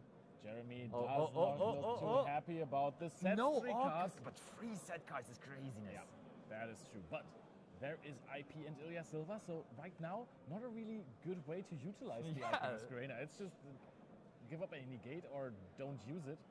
Honestly, this is, for the combo deck that he's playing, this is like the worst field he could have ended on, really. I mean, you could have bricked completely and passed, but like the IP, you have to decide between IP and I mean, this actually makes your decision just a lot easier now, because I feel like we're definitely It's going to always prioritize the Ilya Silvia over the IP Masquerena. Yeah, definitely. But I mean, Kevin is just now sitting on 5 cards. The thing is, IP Masquerena is at least a card that has some counterplay to the good old Habakiri, Murakumo. Amino Murakumo no Mitsurugi, that is. So, Kevin, 5 cards in hand. The Fuwalas has been used. Do you want to force out the IP Masquerena? Is it going to be used? Do you get another draw? And that is Manju. That Manju is time. a great starter if it actually gets to search for your Habakiri. It's Munchin time, but it will not be able to resolve if we use that infinite impermanence on it, and we can resolve it possibly. I'm calling Battleface. I'm calling. That's fine. We go Battleface next, run over IP, and then hope that our opponent gives us more turns. Even though Jeremy, with some great setup here, actually has another wanted in the graveyard, so is going to get 2 draws on the next turn. Eventually, you got to find something, right? But maybe there is a Mitsurugi Prayers chain to that. Book of Moon. Book of Moon. Super polymerization, I mean, maybe. the Mitsurugi Prayers needs to tribute a reptile monster, which Manju isn't. Manju is a really cool fairy. Ooh. Oh yeah, true. You're very right. But there's plenty of cards that you're not playing that you could chain to this to dodge this effect of infinite impermanence. I mean, super Droplet. polymerization. True. Droplet would be The card of the format, really. The card of the tournament. We've seen it so much. Oh, and I Fallen think the I would Virtuous. love to see this card being activated into the imperm column because it resolves before that. Yeah. That is really cool and just shows. I mean, it's not the craziest thing in the world, but it just shows a little bit of game knowledge and confidence. For sure. So activating Vision. What are we? Okay. Chaining the Droplet, Leo. Yeah, This that is is so insane. massive. Takes away 2 cards even, so I think that IP Masquerena could just be chained to summon out a SP Little Knight. That would give us a draw, however. Ah, it's tempting. I mean, you kinda really I mean, wanna. wait, he said the monster though. He can't chain it. It's true. At least not yet. And if you activate a continuous trap card and then chain IP, but I guess that's not happening. Ooh. Drawing 2, sending the Fawn and the Virtuous. This looks all of a sudden somewhat marvelous for Kevin because, Yeah. well, limited Habakiri doesn't matter. Oh, maybe we found Habakiri anyhow already I because don't we even are think going for Mitsurugi Ritual, but there is now the card that was introduced as well in Maze of Muertos. It's gazing time. Let's get a fusion summon going on our opponent's turn. And what a fusion summon it is, because that Yeah. is Dragoons. We just get out the Red Eyes Dark Dragoon. The Big Gooner card is absolutely insane. It's insatiable. It's just untargetable, indestructible, gets 1000 attack points if it negates something, and of course is an Omni negate if you discard a card. The Mitsurugi Ritual is being activated. Honestly, Kevin, yes, played through that field marvelously, but he knew that the Dragoons was going to be activated soon. And honestly, a droplet would have been rather nice, but of course you need something to play with. Checks out the graveyard of his Yeah, opponent. I mean, I think Jeremy actively played around Droplet there by not just immediately activating that gaze to bring out the Dragoons. So the Droplet already resolved, and now, of course, it cannot answer that Dragoon anymore, which is like the prime main thing to answer there. I think Kevin drew a card now because, as Chat said, Yeah. he might have not drawn for Fuwala. Thankfully, this is something that you can easily rewind. I mean, maybe the draw would have been better than activating Ritual, but we don't know that. So let's see. Whereas Dark Dragoon should be at 4000 attack points, which is really annoying to out for the deck. Actually, we also, like, with this now, the whole IP Ilya Silvia setup makes a little more sense, right? Because Yeah. technically, you could bring out the Dragoons and then use the effect of Dragoons to negate, then use the IP Masquerena. So the setup wasn't as bad as we initially thought it would be. I didn't even think it was bad. From just a Diabel Star card that is not True. part of your engine, I think it's pretty insane that you're allowed to do that. Yeah, fair. And you actually get draws with the wanted. So there is a lot of room for finding non-engine. Okay, we use the effect of the Diabellstar as we discard in the hand as cost for the Dragoon negation effect. We could just bring it back and now set a card with it on summon 2. We sent the IP for it, which was of course negated by the Forbidden Droplet. Certainly. Now, Kevin needs to find a way to play through this minimalistic field, this emergency solution. And I think Jeremy... Ooh, Prayers Tribute Kusanagi is quite That's something. the follow-up that we have here, though. See, sometimes those duelists, when they think a lot about their turns, they are not just thinking, oh man, can I even play something? They're just sequencing in their head the perfect turn, the perfect way to play around this. Because quite frankly, you can be the greatest player on planet Earth. A 4K Dragoons is really annoying to out. It is, 100%. Here comes Saji, searched off of the prayers, immediately summoned out 2, and we also grabbed ourselves a copy of Murakumo there.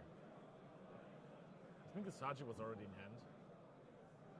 That would make the most sense, I think, because otherwise I was curious if we haven't activated Kusanagi yet. How are we searching for Saji and for the Murakumo? Mitsurugi is just doing what Mitsurugi does best. Quite curious, I'm going to check this, the extra deck of Kevin Suga, if there's some funky outs. Maybe Underworld Goddess, I'm calling that. I mean, that's a lot of investment there. Yeah. Mitsurugi deck sometimes it has great ways to outboard. Sometimes it struggles a little bit to put up an incredible amount of monsters into the True. field. I gotta make some shout outs as well, because Table 2, also X1 still in the tournament. Good old Tim, our Dragon Duel European champion, Wow. not only participating but dominating it. also here in the regular division, I want to call it. 13 years old. Yes, only 13 years old. What now were playing, you guys doing when you were 13? playing Yu-Gi-Oh, but not that good. Yeah, same. Same, honestly. But yeah, he's now playing against Tom Kleinegräber, another member of the big league, Yeah. certainly. So that's going to be a really interesting match. But I of love course, Tom, but I'm kind of rooting for Tim. yeah, same. But for the moment, it's on Kevin and Jeremy, and that is the match that is definitely going to determine who's going to win our entire regional here in Neuss. Because if Kevin wins, he will definitely be the winner overall. I mean, crazy things could happen. If they double loss, it could even be someone completely different that comes That's out on true. top. Even if Jeremy wins, it could be Yeah. any of the X1s. It could be anyone. It could be Tim. It Yeah. could be Tom. Yeah. Tim, Tom, almost the same. But here comes Habakiri. Goes for the summon of Aramasa, chainlink, 1 Murakumo, chainlink 2 Aramasa. Super calm, super well executed, as we know it from Kevin. He has tested plenty of hours with this deck. He was a very strong believer in the Mitsurugi Yami deck. Played that a lot, had decent success with it. Actually, won German Open with it too. Yeah. Oh wait, no, I think second place it was in the end. Yeah, he played in the finals. He almost won German I Open. just remember that he played in Montabaur versus you. Yeah, that too. And you completely... How was your draw? Well, let's not talk about that. Okay, but yeah. no, it was not. Dugaris to push attack. Ooh, That's an out. that's an out for sure. But yeah, he was always in that Mitsurugi Yami deck, a fan of playing a big Mitsurugi package, because you could go with the one approach, small Mitsurugi package, Yeah. very minimalistic, or play Futsu, play pre-prep, play Mura, play everything. And he always liked more. way. Oh my. No way goes for the attack. Dugaris, such Oh, a heavy crash it, investment baby. there. Crash and that is not gonna be good for Kevin. So much effort for so little reward in the end there. The thing is, that Dragoon doesn't stick around forever. If it's summoned by Gaze of Timaeus, it's going to go back to the extra deck at the end of Jeremy's next turn. So he's gonna have to find a way to win the game off of it, which is not going to be easy. But if you find an Orcus card, I can see Kevin scooping. Yeah, actually, look, the actual winner of the Open in chat, shoutouts to Philip Weidinger. Yeah, I corrected Yeah, myself there. sorry. It was Kevin in the finals, but ultimately Philip winning that whole thing. It was not the last German Open, by the way, but the second to last German Open that I'm talking about. Yeah, but yeah, he now just threw out the Yummy cards, and he is just playing all those pure-ish Mitsurugi cards. You could, oh, Jeremy must be conceding here. Oh, who is I conceding? think so too. I think It must Jeremy be might go Jeremy. conceding because Kevin just used the mirror, summoned back a Futsu, and that is just endless resources. Yep, very much looks like it. Kevin, with pure determination, is bringing that I first thought it was game in pure here. Mitsurugi. Well, both. Also, I can think that Philip has been watching the stream for 5 hours now, approximately, just waiting for us. For to, his moment to say, yeah, I won it. Yeah. to name drop him and then being wrong about it.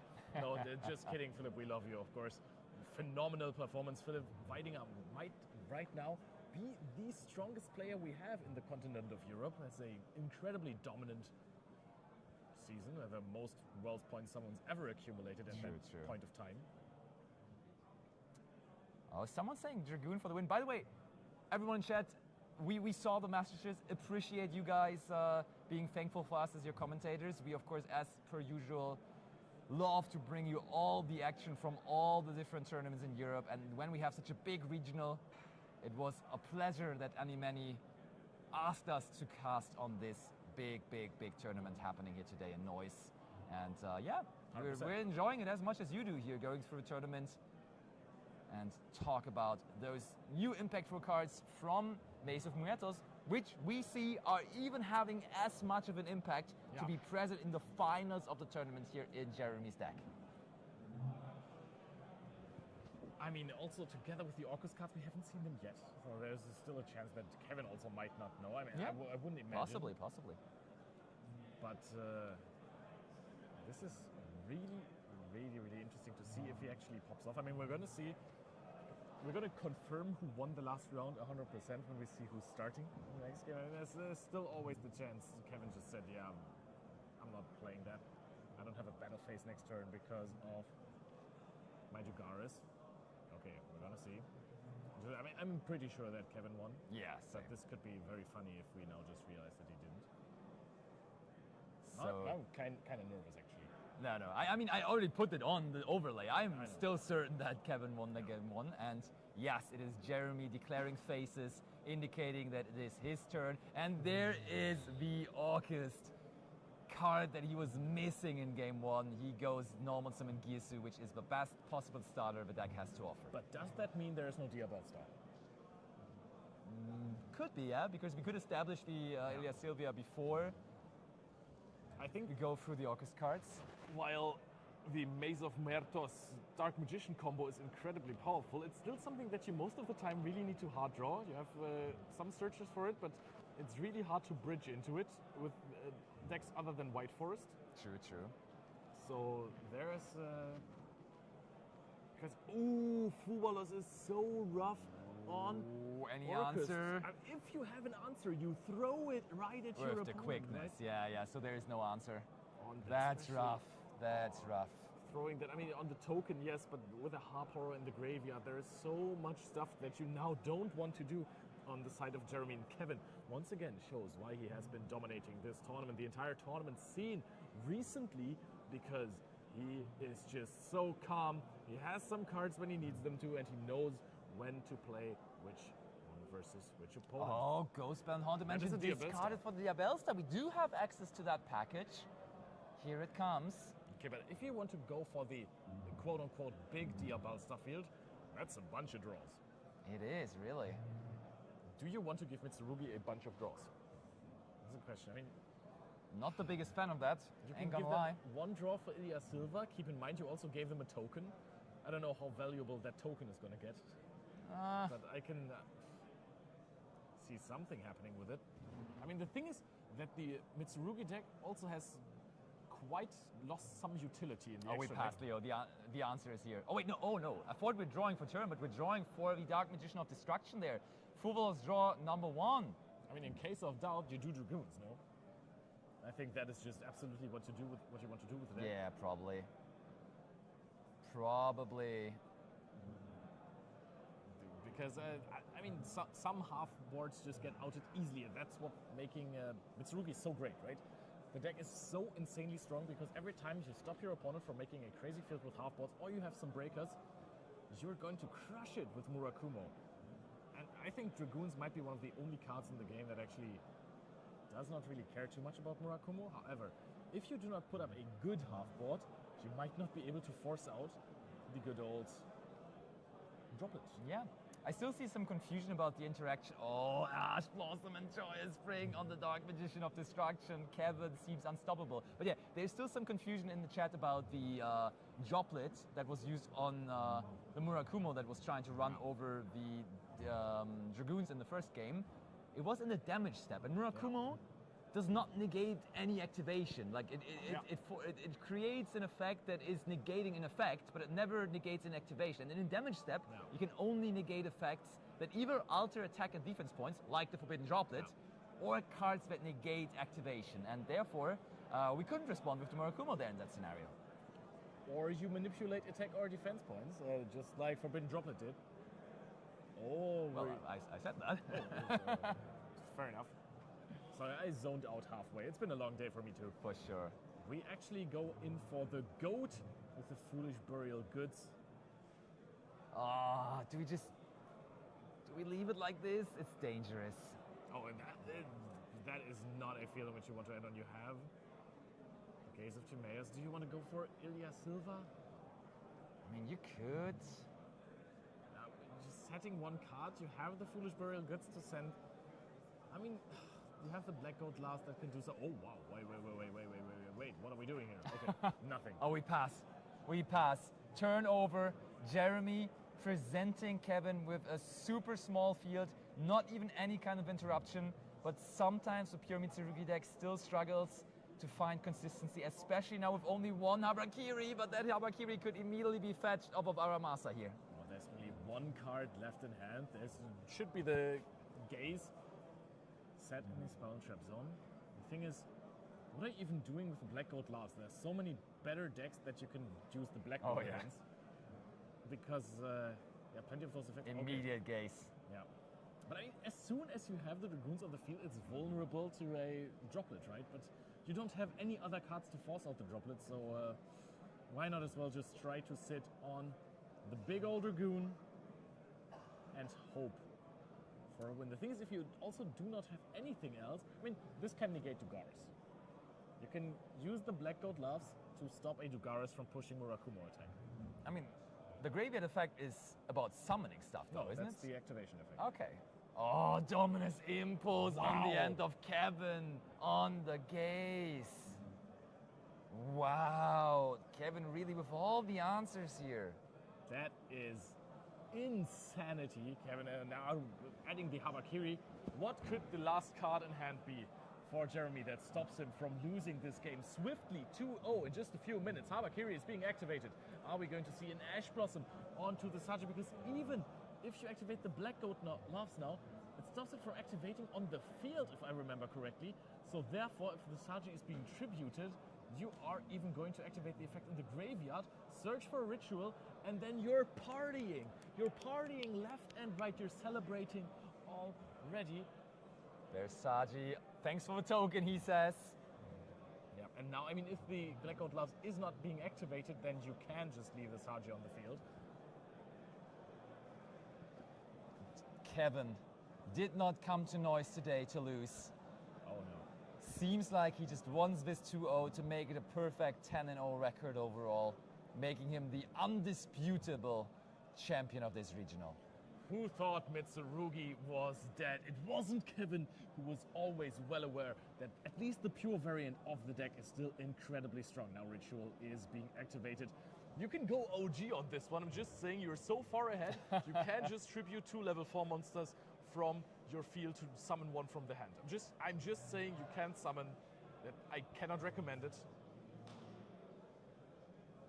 But it's still, I can see it happening. Let's see. Kevin is summoning from the hand. There gotta be a Kusanagi used for this. And then maybe just another Aramasa that you throw in there. Of course, it can't use its effect anymore, but you might still do it. Kusanagi, yeah, exactly what we're doing here. You want to get more of those good old rituals in. As the Harakiri is being summoned, you add it back And then the good old, I think we're going to see a Blackout Loves calling Murakumo. Probably, Activation yeah. of the ritual, but how much does that really do, right? Here it comes. We're protecting our two monsters desperately. I Oh, he think did not even respond? Okay. Jeremy might as well just... He's zoned out. Yeah. He knows this is over. It's really not too much reason to prolong this, he might think, but maybe there's also a crazy way for him to still win this game. Because, I mean, even if there's only one card in hand, Murakumo cannot negate Nibiru the Primal Being. However, I would be quite surprised if you keep in Nibiru the Primal Being going first against pure Mitsurugi. Just lets the Murakumo blow up the field. No monster was summoned by Perez. Every single card here on the side of Kevin is ready to attack, and the Habakiri hasn't used the effect yet. It can be summoned back from the graveyard. Search for a Prayas. That is so much damage. Kevin, are you closing this out now?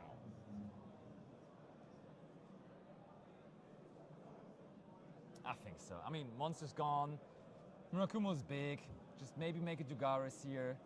If they are using the Black Coat Loss on Dugaris, then they have to discard another card because of Murakumo, so... Is he playing around Nibiru, actually, at this point? Oh, okay. That's not game. That's crazy, okay. I think he's just playing this extra save. Well, sure. How tough would have a Nibiru been, right? You get the Murakumo back, you attack over the Nibiru token, and then you set... I mean, aren't you just going for a rank 4 now? Did we already use the Habakiri? No, we searched over the Habakiri here. Wow. Okay, I'm baffled. Yeah, no, I definitely am with you thinking that it feels like there would have been a way for game here, but Kevin not presenting it, Kevin saying we cannot do it just yet. He didn't forget Habakiri. He searched the trap for it. I think he's just playing around Nibiru extremely carefully. And, well, now, not anymore. Are we still in battle phase? Are we possibly just still in battle phase? If we're still in battle phase, then we are going to get the Habakiri, the Murakumo summon of itself, of course. And But then we can then push there's for- no reason for this to take so long, really. Yeah, well, maybe he likes to just think. Summons back the Habakiri. Oh, Activates last Murakumo. card in hand is Ghostbound Haunted Mansion, though. Hello. Maybe. Oh, super polymerization still does the trick. 2-0. Title going to Switzerland. Kevin Züger taking another one down. Congratulations to him. And I see a comment in chat. Orcust beats Mitsu 100%. That comment really did not age at all. That is just 100% just wrong here. Kevin Züger, phenomenal season so far. He is really also a points grinder. He has been everywhere. Yeah. We went to custom event. Kevin Züger was always sitting at the top tables. How can you be this consistent? We have so many duelists in this season, in this year, that are just absolutely crazy. They are playing out of their mind. People like Philip Weidinger, shoutouts to the chat, and Kevin Züger, Jordan Gallagher. sure. People everywhere they go, they just dominate. And that really shows the commitment that you put into the Yu-Gi-Oh! TCG. You're getting results out of it It's if you're cool, doing it it's properly. cool. They put so much time into it. They put so much work into it. They know this year the World Championship is in Tokyo, is in Japan. extra So cool, no? qualifying to it Yeah. means you're not only getting to play the most important Yu-Gi-Oh! Tournament there is in the world, Yeah. but you're also getting a trip to Japan Japan, yeah. out of it as well. So it's like best of really both worlds. So you can combine a nice, fun trip to a very... I mean, if you're playing Yu-Gi-Oh!, you kind of have to like Japan, right? Like Yeah. it's our culture really. So like Japan is just, for me personally, and I think for a lot of people enjoying Yu-Gi-Oh!, just one of the most beautiful countries that they want to go to. So makes sense that this season there's even more people than usual just trying to grind to get there. I think Euros will be super crazy because of that that is too. true. I think people are going to try hard, even harder than normally. And I just can't wait for this event to happen. I want to see everyone sweating so hard to, first of all, get into those top 16 spots, because it is really tight. There is no big discrepancy over there at the top. I think that everyone in the 10 to 16 space can easily still get knocked out of there Yeah, by yeah, some for people sure. that are chasing. So there's so many people down to the almost 30th place For sure. that are very close to getting there. So this. I mean, was Luke a Tyler massive- making a decent bit of points here today. Exactly. That was a massive win for Kevin Suga, and I cannot wait to hear from him in a winner's interview and maybe a little bit of a ceremony as well, just in a few minutes. Yeah, we'll see. Stay tuned. We're getting Kevin for you in front of the camera, talking a little bit about Pyramid Tsurugi. See you in just a moment.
Deutsch, English? English. Okay. Here we are with the winner of our Animany regional in Neuss. Congratulations, and I gotta say, respect, massive respect. I want to see some claps in chat right now as well. Kevin, you won it all. Congratulations. How does Thank it you. feel? Well, I'm tired. As we all are, really. Yeah. Yeah. But it feels good. It feels good. Did you travel today, or Yes. how did No, you do it? no. Yesterday. We Yesterday, booked one room in the hotel here Yeah. for the night. Yeah. But Fair now enough. I'm going to travel home. 7 hours. Yeah. Long day, but I mean, it feels good after now winning the tournament, Sure, right? It yeah, feels like you invested all of that effort, Yeah. and it was worth it as well. Correct. I think you were already top 10 in the world's race before this tournament, and this is now making you very, very safe. Yeah, you were fifth place. You were yes. doing really, really good. So, I mean, of course, there is still plenty of events with big points, but you're almost locking in at this point. Well, yeah, that's a point. Like, it's still like 8 or 9 mid to big events. Yeah. So a lot can happen, right? If the right people do the right points and Yeah. I screw all the events, then it's not safe. But it's looking good right now. Yeah. It's looking really, really good. And Pyramid Tsurugi was your deck of choice. Yes. Yeah. Tell us about that decision process. Okay, so 2 weeks before at the YCS, I played Radiant Typhoon. Uh-huh. Did well as well. And then I was going to play Radiant like for this event as well. But I wanted to try something with Mitsurugi and Rysel again. Okay. And Right, then- Rysel? yes, yes, Oh, yes. okay. And then after some testing, the Rysels are not it. So, but the Mitsurugi cards were really, really good. Yeah. So, yeah, I kind of stuck with that. So, because like the Radiant Typhoon, it was good, but it didn't like convince me at the YCS, if you know what I mean. Yeah. So, yeah, and the Mitsurugi cards are still phenomenal. Really phenomenal. You showed it once and, again. And yes, and for I was expecting a lot of Yami, I Yeah. didn't play any, but I was expecting a lot. And Murakuma still is a great card against attack. It is very much of a powerhouse. That feature match there, did you know your opponent was on Orcus No, before the match? no, Or you did not no, even know? no. So game one, you did not get that information either No. because you didn't see those cards Yes, at I all. did not, yeah. So that was lucky for you because if he builds his full field, yeah, it's game he over. has that protection with Yeah, yeah. Dengirsu against Yeah. your powerhouse Yeah. that Murakumo is, but didn't happen. And therefore, in the end, you just were able to swiftly, cleanly, easily almost take that 2-0. I got lucky game one because I had all the Sachi and the other light guy in the hand, the normal summons, and my Fuwa drew the prayers. So because he negated my ritual spell, Yeah. which it was good for him, Yeah. and then I drew the prayers because of Fuwa, and then I could play. But it was lucky. Was lucky, but sometimes some Yeah. luck needed if you want to close out big tournaments. It was a big tournament, and not only that, it was also big pricing that is here in our prize pool. So I have plenty of stuff to give over here. We have our Leo helping you in the back. You don't see him right now, but there he is. You saw him all day. And yeah, well, Card Market is a big sponsor for this tournament. So you do not only get the Card Market sleeves, but on top of that, a €200 voucher for Card Market. wow, so nice. that is going to be given to you as well. But Okay, it doesn't thank you. stop there. Official sleeves. regional, of course, of the Forbidden Crown mat, the new one. Thank you. For you as well, Burst Protocol, specific and exclusive. Another How one. many of those do you have at this No, point? I It's have- just I like have- one yeah, big yeah. one big storage unit of it. And come on, one display Burst Protocol, 2 displays Burst Protocol, 1 display Alliance Insight, 1 all? display Justice Hunter. we Okay, just have okay. all the sets here. 1 display Duelist Advance. Okay. 1 display Supreme Darkness. I We're don't getting even all know the what- sets okay. here, and that is it. I mean, the pile, right? Just like, boom. That's nice. Yeah, and I mean, on top of that, oh, and some dice. Okay. Also yours. Don't want to disregard that. But I mean, for you, all of that nice, but the main target were the points, the right? points, And yes, you yeah. were also satisfied with getting all of those. I'll take those. Oh, our camera about to die here, so that's good timing actually, because we are about to be done with this. Kevin, it was a long day. I will not bother you any further. You're good. Congratulations. Thank you so and much. a safe trip home, of course. Thank to you for your effort Switzerland. as well, right? For the great stream. Thank you so much. Was a fun one. I'll take care of your microphone, and you can already go out, and we will do the last part of the stream together with Leo then. Thank you for that. Yeah.